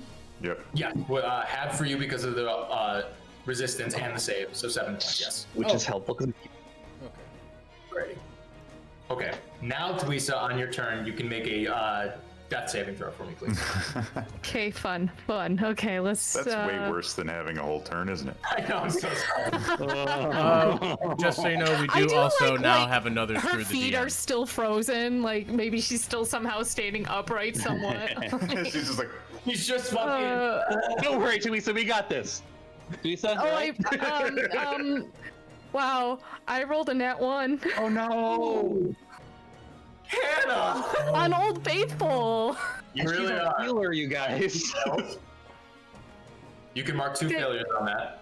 Teresa I did- just doesn't want to be here anymore, I guess. How many charges has that book of yours got? I don't think it has anymore. Alrighty. Make sure to mark 2 failures on that, not just I one. did. boy. Oh, I did. Indigo, it is your turn. All right. I think it's time to pull out the big guns. Let's do a. I mean, I've already used most of my big guns, but the big remaining guns. 3rd level Chaos Bolt. I'm gonna use Tides of Chaos on the attack roll. Okay. That's You have advantage on these attacks, yes? Yep. So that's a 13, which I assume this is, and that's a 23. 23 hits. Cool. All right. Oh boy, that's a. Oh, let's see here. 2, and then a. Okay. So we are looking at 14 lightning damage. 14 points of lightning damage. Sounds good. You strike against it with another Chaos Bolt, and it cracks with lightning energy and slams into the abdomen of this creature. It rears back once more, and you can see this sort of creature, like, it can almost barely bear the weight of kill on its back now. And the elven form of it is... We also have an it's- inspiration for Teresa. Hopefully, again? I won't die. We have an inspiration for Teresa, even though I don't think she can use that on her death saving throw. You cannot. But that's good to know. Okay. Indigo, is that the end of your turn? It would to feed Teresa an action. To feed Teresa a healing potion would be like an action, right? Okay.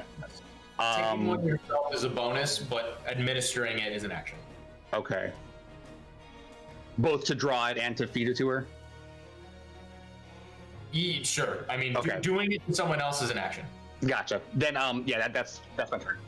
Okay. Kill. You're up. okay, you said this thing looks real fucked up, right? Oh yeah. And I'm still slowed. You are.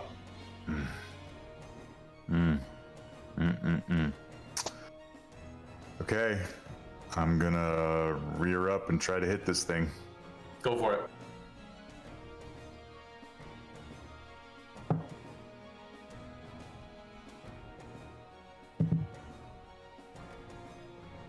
It's an 18.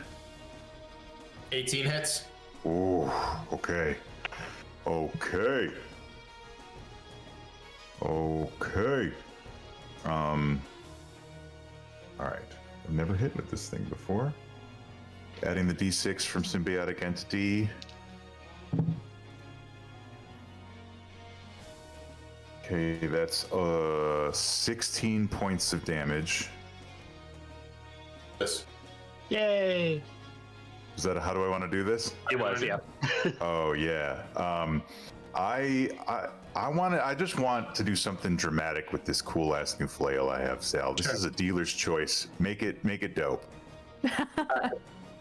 On the back of this creature that is now almost barely able to hold your weight on it, you stand up, you grab the back of the neck of the elven sort of portion of it, you pull her forward, and you lift the flail up and slam it just on the corner of her shoulder where it meets her neck, and it just buries deep into her flesh. You rip it down as her body goes limp, and the legs of the arachnid begin to stiffen up, You leap off the side and you flick the flail down on the edge of the torso once more and crack into its chitinous exoskeleton and snap it open where it seems to have been protecting an egg sac that sort of now appears as this like roiling mass of like crystallized ice particles. The creature, as you begin to slide off of it, falls onto the ground, and the egg sac slams against the ground and bursts out all of just these hundreds upon maybe thousands of these egg ice crystals as they pool and pour out onto the ground. As you step and squash into them, they pop like little motes of energy as they expel from the ground as you wade through them and stomp against them as you walk back to your companions. Fuck yeah. We'll take a break. Yeah. Yeah. You're not going to make Tuisa roll one last saving throw? Well, whose turn is? We'll do that when we come back. Okay. Going to break, baby. Going to break. Oh boy. All right. Do it again. All right. We gotta go back and redo it. Yeah, Do it again. Roll it again. Welcome back, everybody. Thank you for staying tuned in with us. If you are just joining us back from the break, the crew just had a very intense battle with some horrid-looking unknown creature with the sort of torso of an elvish woman and the body of a giant arachnid creature. They succeeded in felling it. However, Tuisa unfortunately finds herself once again on the brink of death. So, we're going to keep the initiative order. Okay? Kill finishes his turn. He's still slowed, unfortunately, from the lingering effects. That's the end of his turn. The creature is dead. Kaz, it is your turn. How far am I away from Tuisa at this point? You're only about 10 feet away from her. Cool. I do have potions, so I'm gonna go force feed her. Oh, Perfect. And with your I've been rolling a dice here, being like, "Is this the one? Oh no. Is this the one?" with your single action from your slow, you move up to her. And you Oh. what? Game Sorry. face. Okay. Oh no. So you can still move an action with slow. Oh yeah, he can still move. The only one that whose speed is 0 was Tuisa's. Wait. So what does slow actually do then? If it just removes your bonus action? Yeah, and then you can only if you have a multi-attack, you can only attack once. Gotcha. Okay. Cool. You move up to Tuisa, you reach into your pack, you uncork a healing potion, and you lift up her chin. Well, actually, you don't really lift up her chin. Her body is like stood up, hanging back, mouth agape, essentially unconscious, in place by frigid ice at her ankles. And you just dip the vial into her lips and flows down. Go ahead and roll the dice to see how much she recovers. I believe it is 2d4 plus 4. Somehow she manages to take more damage and die. Actually killed. So Just that's chokes on the gonna, healing potion. that's gonna be a total of 6 HP. 6. It's Tuisa, 2d4 plus 2. you heal, and you were brought back to consciousness. You take 6 points of damage.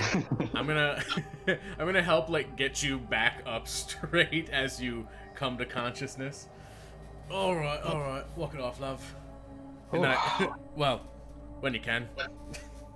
Yes. Should we perhaps head back into the tavern and rest for a little while? That was quite intense. I mean, this one's frozen to the ground. Oh, I'm still like I have a bag. stomping. You just see Kill like stomping around, muttering, trying to make sure that he gets all these little shits. Sal, upon the death of this thing, does there appear to be any change, like environmentally? Go ahead and give me a perception check. That is a natural 20 for a 28. 20. That's my third natural 20 on skill checks, and I kept rolling like 5s during the combat.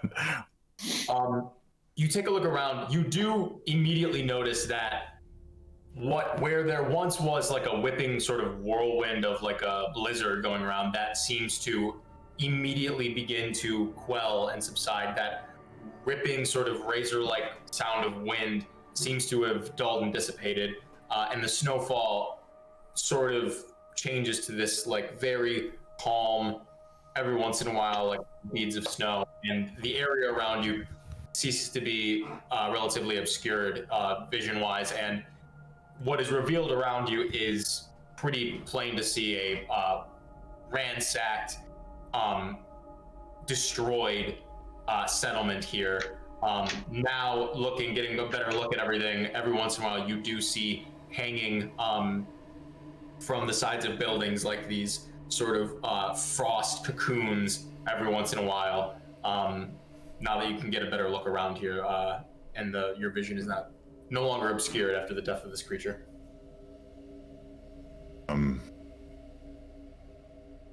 Yeah, I think if we give it maybe just a little time, that she should be freed. I'm gonna Seems like pull a everything's- dagger out of my belt and start just like hitting the butt of it on whatever's around my legs. You begin Chipping away. to crash it against the frozen ice, and it does begin to break and wear, and you shift your legs and crack the ice around them and free yourself after a couple seconds of cracking it.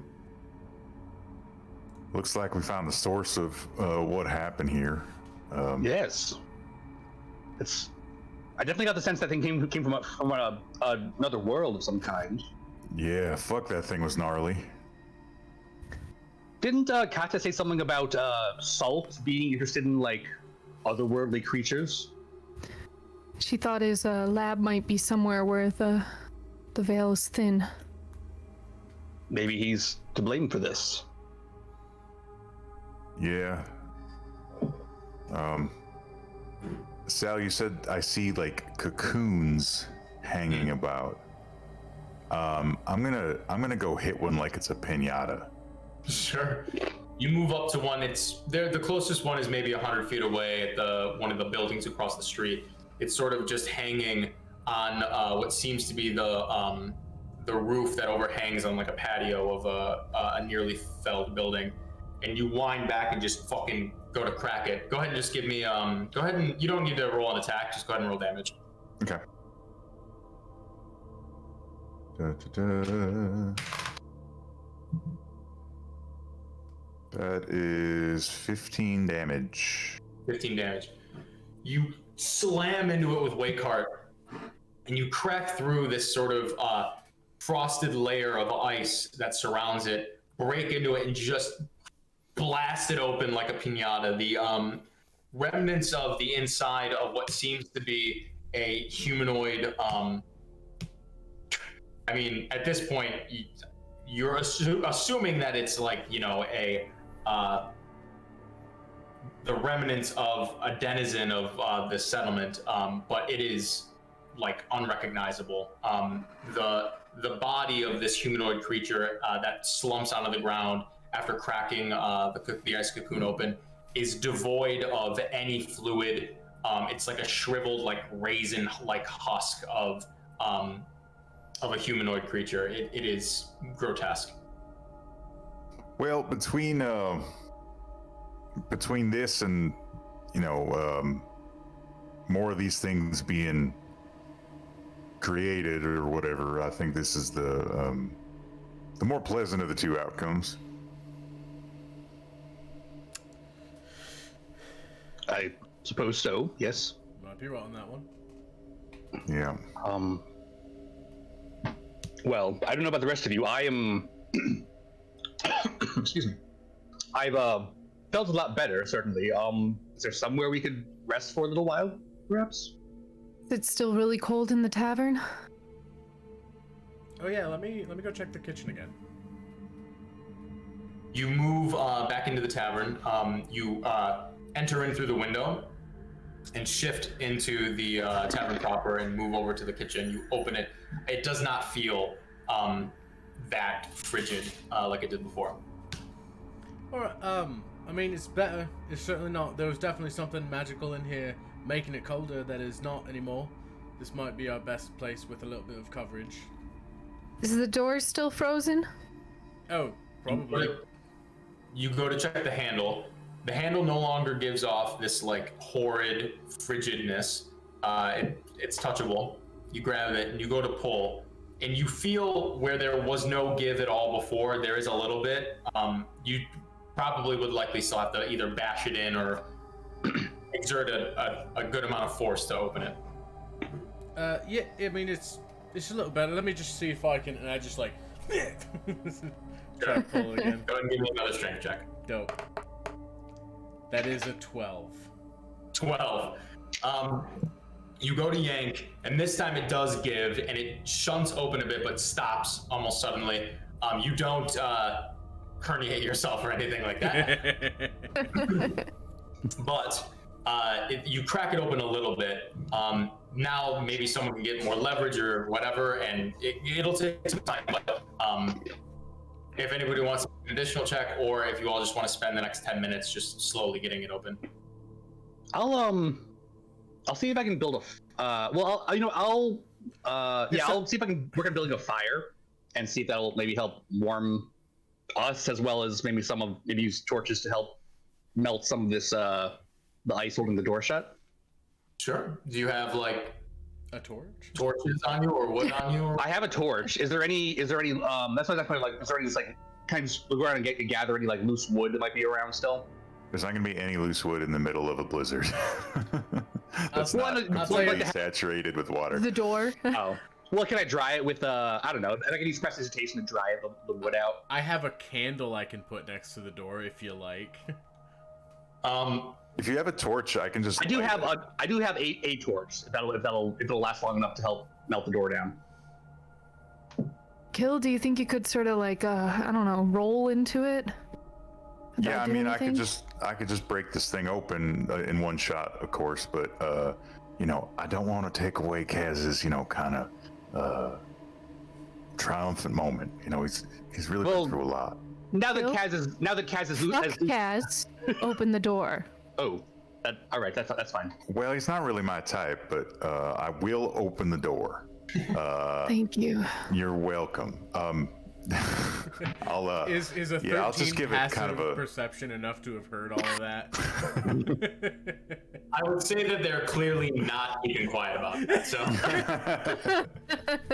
Listen, you can bash it open if you want, but there's one more place cold air is getting in. Yeah, I'm not gonna bash it in. I'm just gonna give it a little elbow grease. Don't you worry. Also, Kill. Who would? Anyway, No, let's go back. Let's more this further, shall we? Can we explode after the door is open, please? Oh yes, yeah, that's probably a good idea. yeah, I got a 15 on the strength. Explore all you like. you slam into it. Go ahead and just roll a bit of damage for me. Okay. What am I rolling for? Is this a unarmed? It's unarmed, like an unarmed roll or whatever for like a D4. Okay. That's 7. 7 points of I'm damage. sorry, 6. Slam into it. Yeah. And you do break the doors in. They do not fall off the hinges or anything like that, but you shatter the ice around the remaining ice, and you break into the tavern proper. Nailed it. Wonderful. Yes. Good Dude, that's job. precisely the right amount of force. I look at, as soon as I say that, I look at Kaz one more time and I'm like, no. Mm-mm. Alright. I would give you the right amount of force, though. Anyway, while you guys make your way into rest, I'm gonna go spend a few minutes seeing if I can just examine this spider creature and see if there's any goodies I can take from it. Sure. Go ahead and give me a harvest check, your nature check. Oh, boo! It's a natural one. Natural 1. Because this creature is so foreign to you, you realize that it's gonna take you like quite a while to figure it out. You don't know if it's cost, like, you know, if it's fluids are caustic or anything like that or whatever, or any part of it's volatile. So you can certainly continue, but it will take you quite some time to glean anything of use from this creature. Can I just try to scoop, instead of doing that, can I just try to scoop up some of the goo from the egg sac into a little vial and save that for later? Yeah, you do so. Yeah, get some of them Shadowfell stem cells. Yeah, buddy. Can you do that? No problem. Yeah. Can you just roll a D100 for me? Yeah. I'm gonna do this real proper like with the actual tens digit. Okay, here we go. That is a 73. 73. Okay. Good to know. No problem. You scoop everything up, or you scoop as much as you can into a vial or whatever you want. And you can mark a vial of let's call it a vial of embryonic fluid. Got it. All right, what are the rest of you doing? I'm gonna go sit at a table and die. Yeah. You move up to one of the tables that are overturned, and you write it, and you grab a chair, you put it up to it, and you just sit, and you just put your arms out in front of you on the table and just rest your head in your arms. I'll see if there's anything in here I could use to start a fire. Okay, make an investigation check.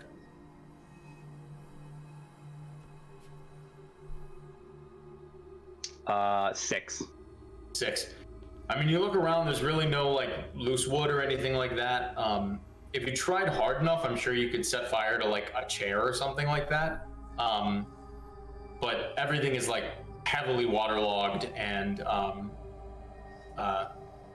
Gotcha. it's still relatively moist, a relatively moist environment. Okay. I mean, prestidigitation wouldn't actually let me dry out wood, would it? It just says it's talking about warming things, but probably not like and cleaning. It wouldn't dry it per se, but I'm sure there are many ways to skin a cat. Okay. I can literally just light a campfire with Druidcraft. I mean, I can light one. Does that? Okay, that works. Does that make kindling? Yeah, that's what I was wondering about. Like, does it give you the materials you need to create the campfire? You probably ma- continuously light a fire until it's dried out. It's magic, homies. Okay. I mean, if I can do that with because I can also light a campfire with Magic. prestidigitation, so if I can help with that. Sure. So what would you try? What would you like to try to do? I guess let's just like break up one of the chairs to create like a pile of wood, and then attempt to use our various cantrips or magic skills to create a fire using that. Thank you. Okay, what spells would you like to try? You break apart the chairs and stuff, no problem. You grab a couple of them, you make a little pile. What spells would you like to try to use to aid yourself in this? Druidcraft. And prestidigitation. Okay, and what does Druidcraft do specifically? It says you may. You instantly light says or you snuff out a candle, a torch, or a small campfire. And prestidigitation is the same thing. Although it can also clean or soil. Prestidigitation can also light a small campfire? Yes. Awesome.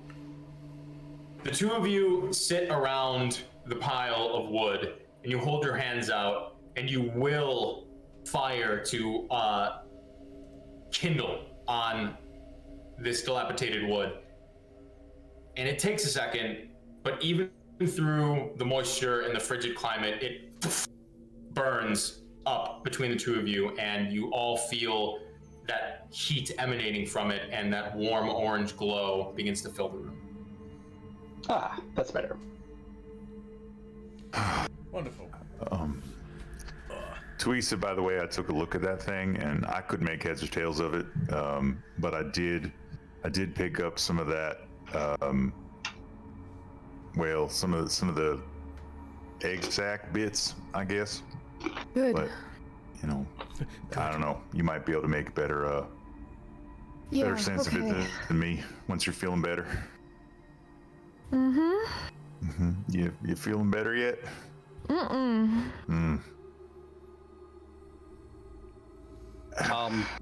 Anything we can do to help? No. I'm fine. I'm just gonna start pulling out my herbs and I'll cast a cure wounds on myself. Sure. You're not used to feeling this beat up, are you? Honestly, I'm not used to. Yeah, I guess not. I felt bad before, but it's not been because. Okay. Where's that spider? I can go look at it. I mean, I don't think it's going anywhere, but it's right where we left it. Yeah. Okay, I'll go look at the spider. Okay. Go ahead and give me, your harvesting check, your nature/alchemist checks. What are the three of you doing? Indigo, Kaz, and Kill at this point now that the fire's lit. I'd like to look at the embryonic fluid with my new identification tool. Okay. I'll just spend some time. I'll spend some time searching go the rest of the tavern for anything useful. Okay. Give me an investigation check, Kaz. I'm gonna take a short rest and maybe try to attune to this weird gnarled short sword thing. Sure. Great. I got Chill. a 10. Sorry. Sounds good. No, good to know. Kill. You break out your reagent identification device, and you place the vial of the fluid onto the ground, and you pass the device, which is kind of in the shape of a small disc. It's kind of it looks more like a mechanical donut. And you pass it over, and you place the vial under where the negative space is, and it glows for a moment. The vial glows, and you feel information or at the very least some sort of enchantment lock on to the device, and you're immediately filled with a little bit of knowledge. So you do not know what this creature is called or what this reagent would be called or whatever. That information is not stored in the disc. However, it's the nature of the reagent is such that it is a very rare type of sorry, what's the word? Is it a reactant? Reactive. Yes, it is a very rare reactive reagent. However, you also get a weird sensation.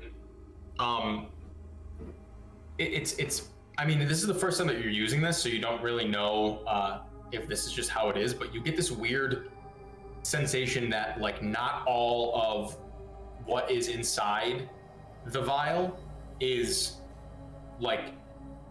it is a reagent, if that makes sense. There's little bits in the vial that come back to you more as organic sort of living material. Okay. Got it. And that's not to say that you can't use those parts of it still in the reagent. It's just that's not it's the reagent seems to be the fluid itself. Does that make sense? Yeah. It's the egg whites, not the egg. Yolk. Yeah. Got it. Cool. Indigo, as you begin to patrol around the tavern just to get a better look around things, you point out a couple things that you mentioned, just a handful of small things that you find, and Kaz just kind of confirms with you, yeah, I saw those things as well, when I looked around here too. Unfortunately, you don't really find, you curse around for 30 minutes or so while Kaz is resting, and you don't necessarily find anything too interesting of note or of note, unfortunately. Besides, like you see the pile of bodies in the kitchen still. Yes. Nothing too interesting beyond that, unfortunately. I'll make sure we close the kitchen because it's probably gonna Sure. smell after a while soon. Duisa, as you begin to go towards the body of the creature outside and begin to shift around and harvest, what did you get on the check? 22. 22. You spend the half hour or so rummaging around. However, at about 10 minutes in, you feel a sensation in the back of your mind, and you hear a voice inside your head. I don't know how to do this because You want us to not hear you guys? Yeah, but I don't know how to do it. Oh, I can do it actually. I can deafen everyone. But Yeah, but then will chat be able to hear me? yeah. No, if I Yeah, just I can, individual I people. can deafen me, Jamie, and who else was it? We can also just deafen ourselves. That's That's possible true. too. Well, yeah, but if the audio is coming from your computer, Garrett, Oh, that's an you excellent won't be able to point. hear me. I'll tell you what I can do. I'm gonna turn this all the way down, and I won't be able to hear you guys anymore, and then y'all deafen yourselves. But Cool. if you turn that all the way down, will the chat still be able to? Will the viewers still be able to hear because you're turning the output all the way down? Take We your can just headphones take our off. we can just take our Just take your headphones headphones off. So That my works my too. desktop audio, yeah, I can also do that, but my desktop audio is still coming through. Okay, cool. If that's the case, then great. Yeah, at least the thing is still going, even though I'll turn it down right now, and I'm still getting regular desktop audio as far as I Okay, can tell. great. Fuck yeah. All right, cool. Okay. Chat, if anything is weird, say something to Garrett. He'll look. And just post in Discord chat when Just you're give done. me a thumbs up when we're good. Oh yeah, that works too. Yeah. Yeah. Cool. Teresa, you hear in the back of your mind.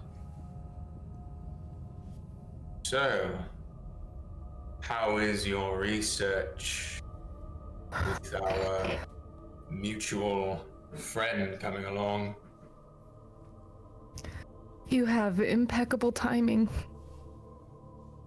I'm rather good at what I do. I could tell you that my side of the bargain is going well. However, that would require my hearing of good news on your end. I don't know what to tell you. I've been taking notes. Seems very random. Things that happen. What kind of random things?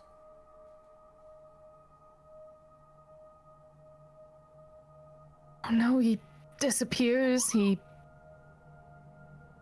turns into people. Things seem to apparate out of nowhere around him. The potency of these expulsions, have they become more radical, more erratic since you've been observing him? Or have they maintained a more wild nature, varying from degrees of influence? Or do they seem to be getting stronger? I'm not sure. I'm not sure I can pay better attention.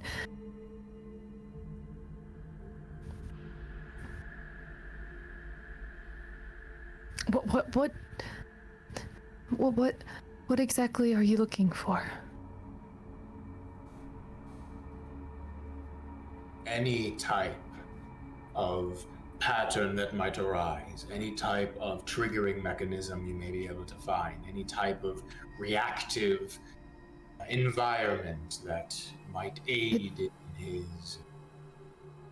Well, it often happens when we're in a dire spot, I've noticed. But then sometimes it seems to happen for no reason. Just out of the blue. Is the nature of these things, I suppose. I will tell you what. I've come across a couple very interesting ingredients in my research that someone like you might be interested in. Something that you can't necessarily find on this particular plane of existence. Does that interest you? Possibly. Someone with your expertise would recognize these things as very potent sources of both positive and negative energies. One could oh no, fuck! Well, chat, it's just me and you until Hannah gets back. And for now, I'm just talking to myself. Oh, here. There she is. What's the last thing you heard, Hannah? Potent Okay. chemicals. They could serve as rather potent sources of energy for any particular concoction someone of your skills maybe want to make.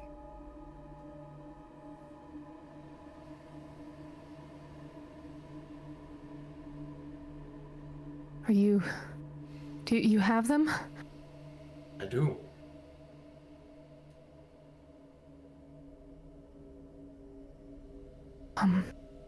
I can meet up, I can give you my notes.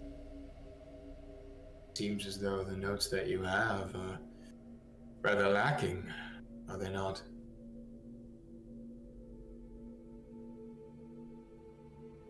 Well,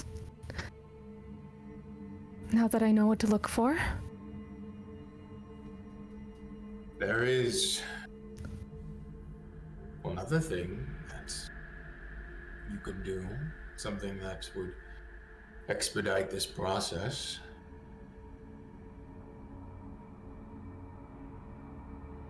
You're in the frigid north, are you not? I think you know that. I do. It's quite a feat, whatever this little scene is. I've never seen a creature like that myself. Looks You something- watching me? I can see you right now, yes. Someone of my arcane expertise. This is, well, not, I wouldn't call it difficult, but not paltry magic by any means. Nevertheless, this type of creature I have not encountered before. However, you seem to be rather near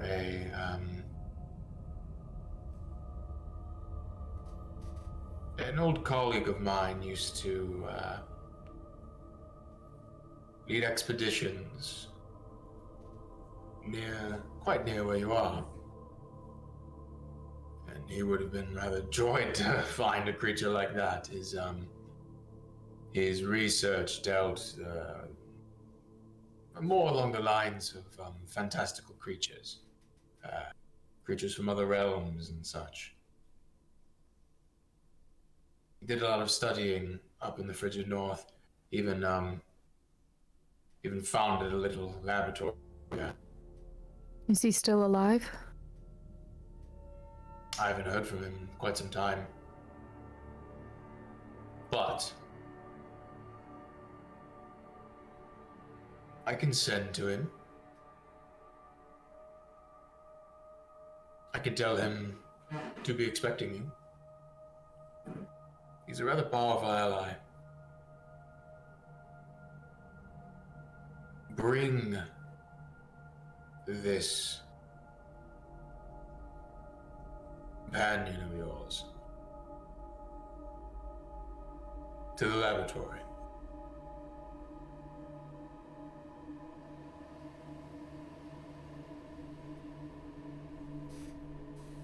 Let me know when you've arrived. I will not be able to pry my eyes into there. Folk of my profession are a bit more paranoid about that type of thing. You have to understand. But you can notify me. How? There will be a mechanism, a means by which you could contact me once you reach the innermost chambers of the laboratory. I'm sure of it. Wherever my colleague, wherever he would keep personal belongings, like a spare room or something that he would probably sleep in. I guarantee you there's going to be some type of sending contraption that you would be able to reach me in. Use it, simply think of me, and I will receive your message. You will only be able to use 25 words, but it shouldn't, that should not hinder you in any way. Just let me know when you've arrived there, and I can come to you. There will be ways for me to infiltrate. And if not, there are many mechanisms within, I'm sure, that you could use to keep your companion there. You want him to stay there? So that I can retrieve him, yes. And we can make our exchange. I will give you the things that I have procured for you, and I'll up the ante. We'll give you a handsome sum of gold, and we can be on our merry ways. Just want me to watch him. You're gonna take him, abduct him? You don't have any other information to offer me now, do you? But you seem to be in a rather wonderful position to provide me with direct contact with our Mark. So I'm asking if you would like to make this exchange this way to rid you of this burden, since you clearly are taking your time trying to divulge any further information, while I have succeeded on my end of the bargain, and I sit upon these things that you clearly desire, but yet you have nothing for me. Does he get a choice in the matter?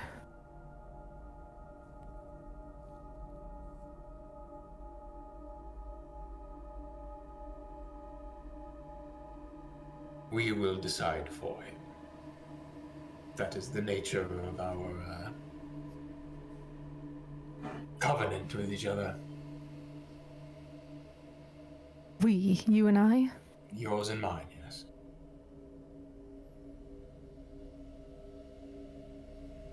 Fine.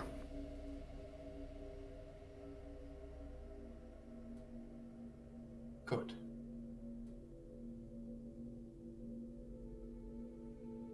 The laboratory is called the Salt Vault. Shouldn't be too far from where you are now.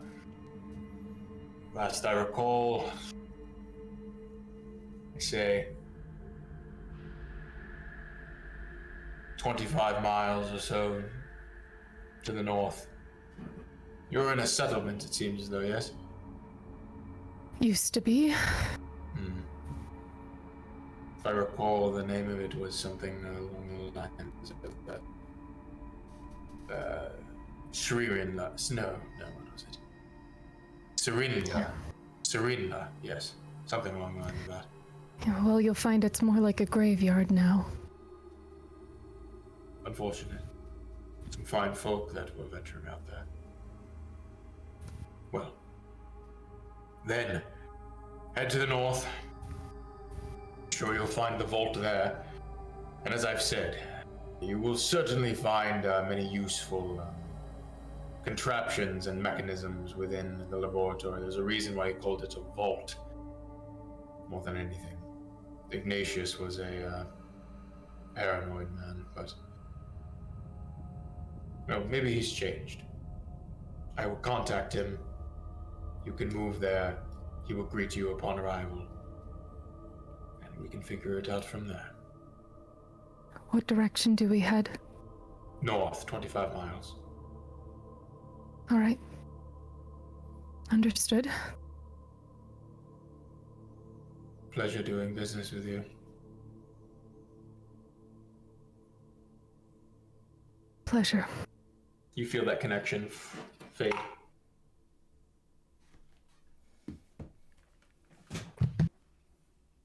Welcome back, everybody. Hey, thanks. Hello. Duisa finishes up the extraction of a handful of different things from this creature. Duisa, you can add in your bag Far Realm blood.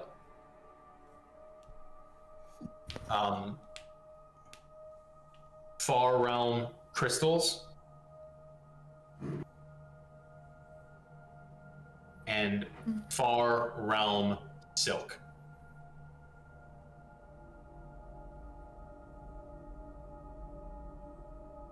After I'm done extracting those, I'm gonna take my dagger and I'm just gonna start stabbing the fucking spider Sure. and scream at it. Just Start fucking tearing into it. And you all hear from outside the tavern where you're sitting, just Duisa just yelling, stabbing this carcass of this creature. Just kind of peek out the window, like.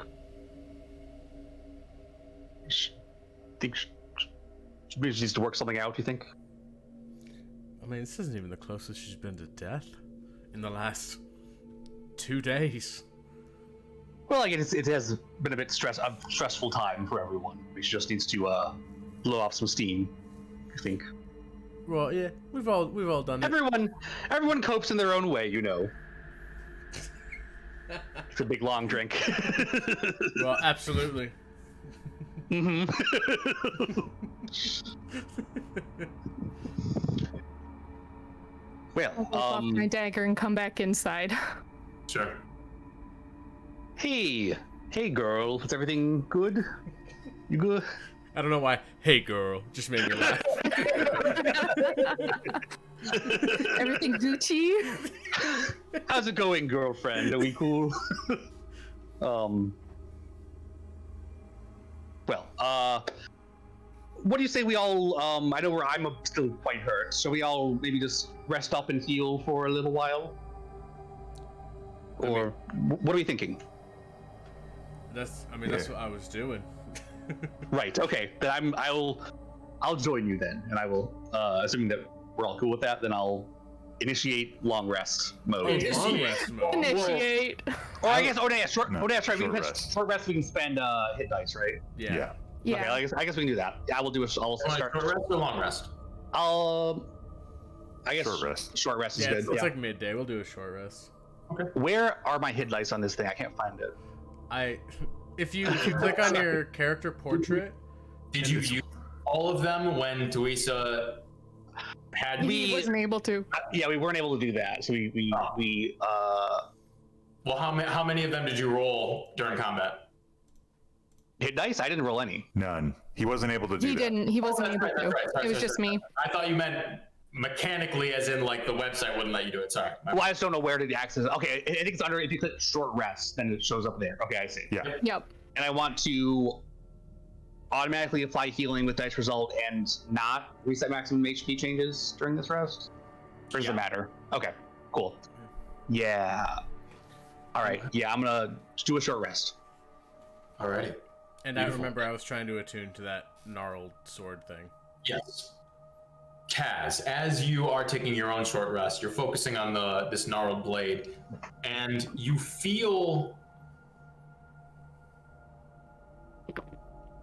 like there's something there to latch onto, but it's a familiar feeling that you got from the ring from before, where it feels like you have to do something in order to attune to this particular sword. Does it? What does the sword actually look like again? I know it's like a gnarled blade, but Yeah, It's just- it kind of looks like like how do I put this? So it's not a sickle. It doesn't look like a sickle, but it's like a longer blade that's sort of what am I saying? You remember fucking Mulan? the like curved blade thing that Shan Yu holds. It looks like that. Okay. Let me, because I think I know. Yeah, it's got that like waviness to it. Yeah. Okay. Okay. But it's also like the edges of the blade are kind of like gnarled and serrated a little bit. Okay.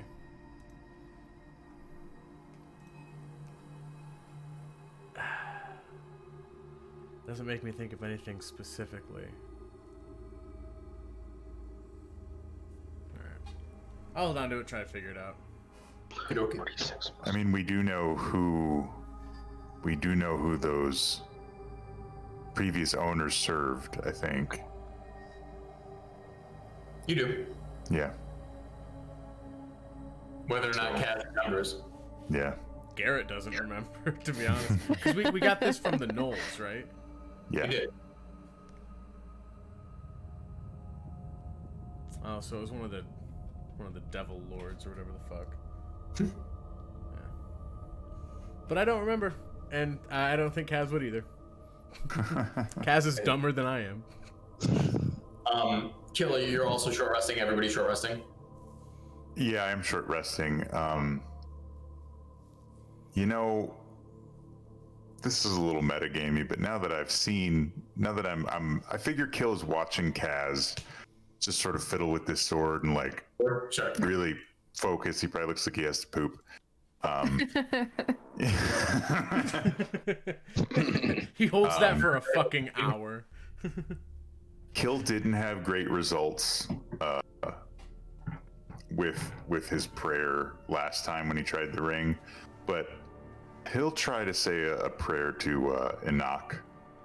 Okay. And I don't think Kill knows what Enoch's whole deal is, though.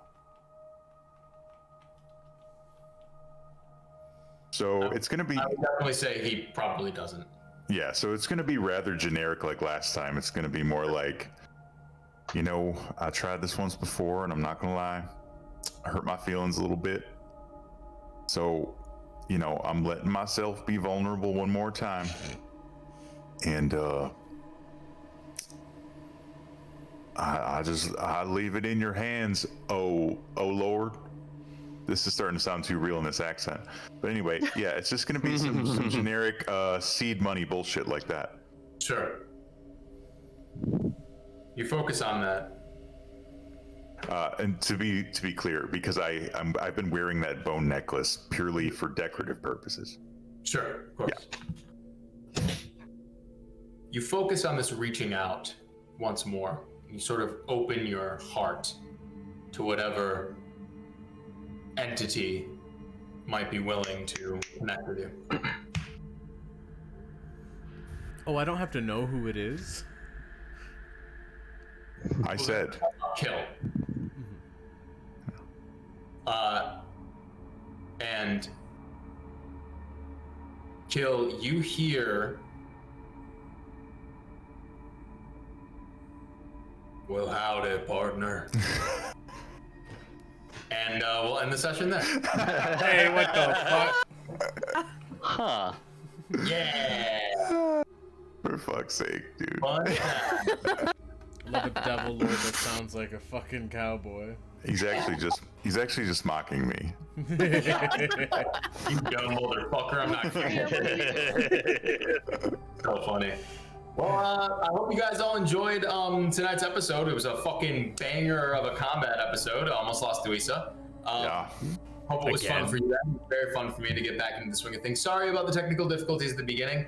I'm gonna try a couple of things between now and next week to just sort of make sure, hopefully things on my end should be fine. If not, we're probably just going to do the same thing that we did tonight, which you guys probably didn't see much of a difference at all, which is good. But just to let you know, I'm gonna try to make it so that we start on time and everything like that, and we have minimal technical difficulties and all that. So thank you for sticking around. I hope you guys enjoyed tonight's episode. That was episode 40 of the Great Nelidian Crown. Join us next week for episode 41. So I'm very excited about that. Yeah, like we said at the top of the show, hop into our Discord, follow us on all the social medias, and if you got any questions or anything like that, hop in and say what's up to us. We'd love to hear from you. Thank you to all of the new subscribers and followers that we might have gotten that I might have missed while I was DMing. Yeah, thank you guys very much. We really appreciate it. So we will see you next Wednesday for episode 41. Oh, we're transitioning out. Bye-bye. Bye-bye. Oh, no, bye. Oh, God. Oh, no. And then remember to do the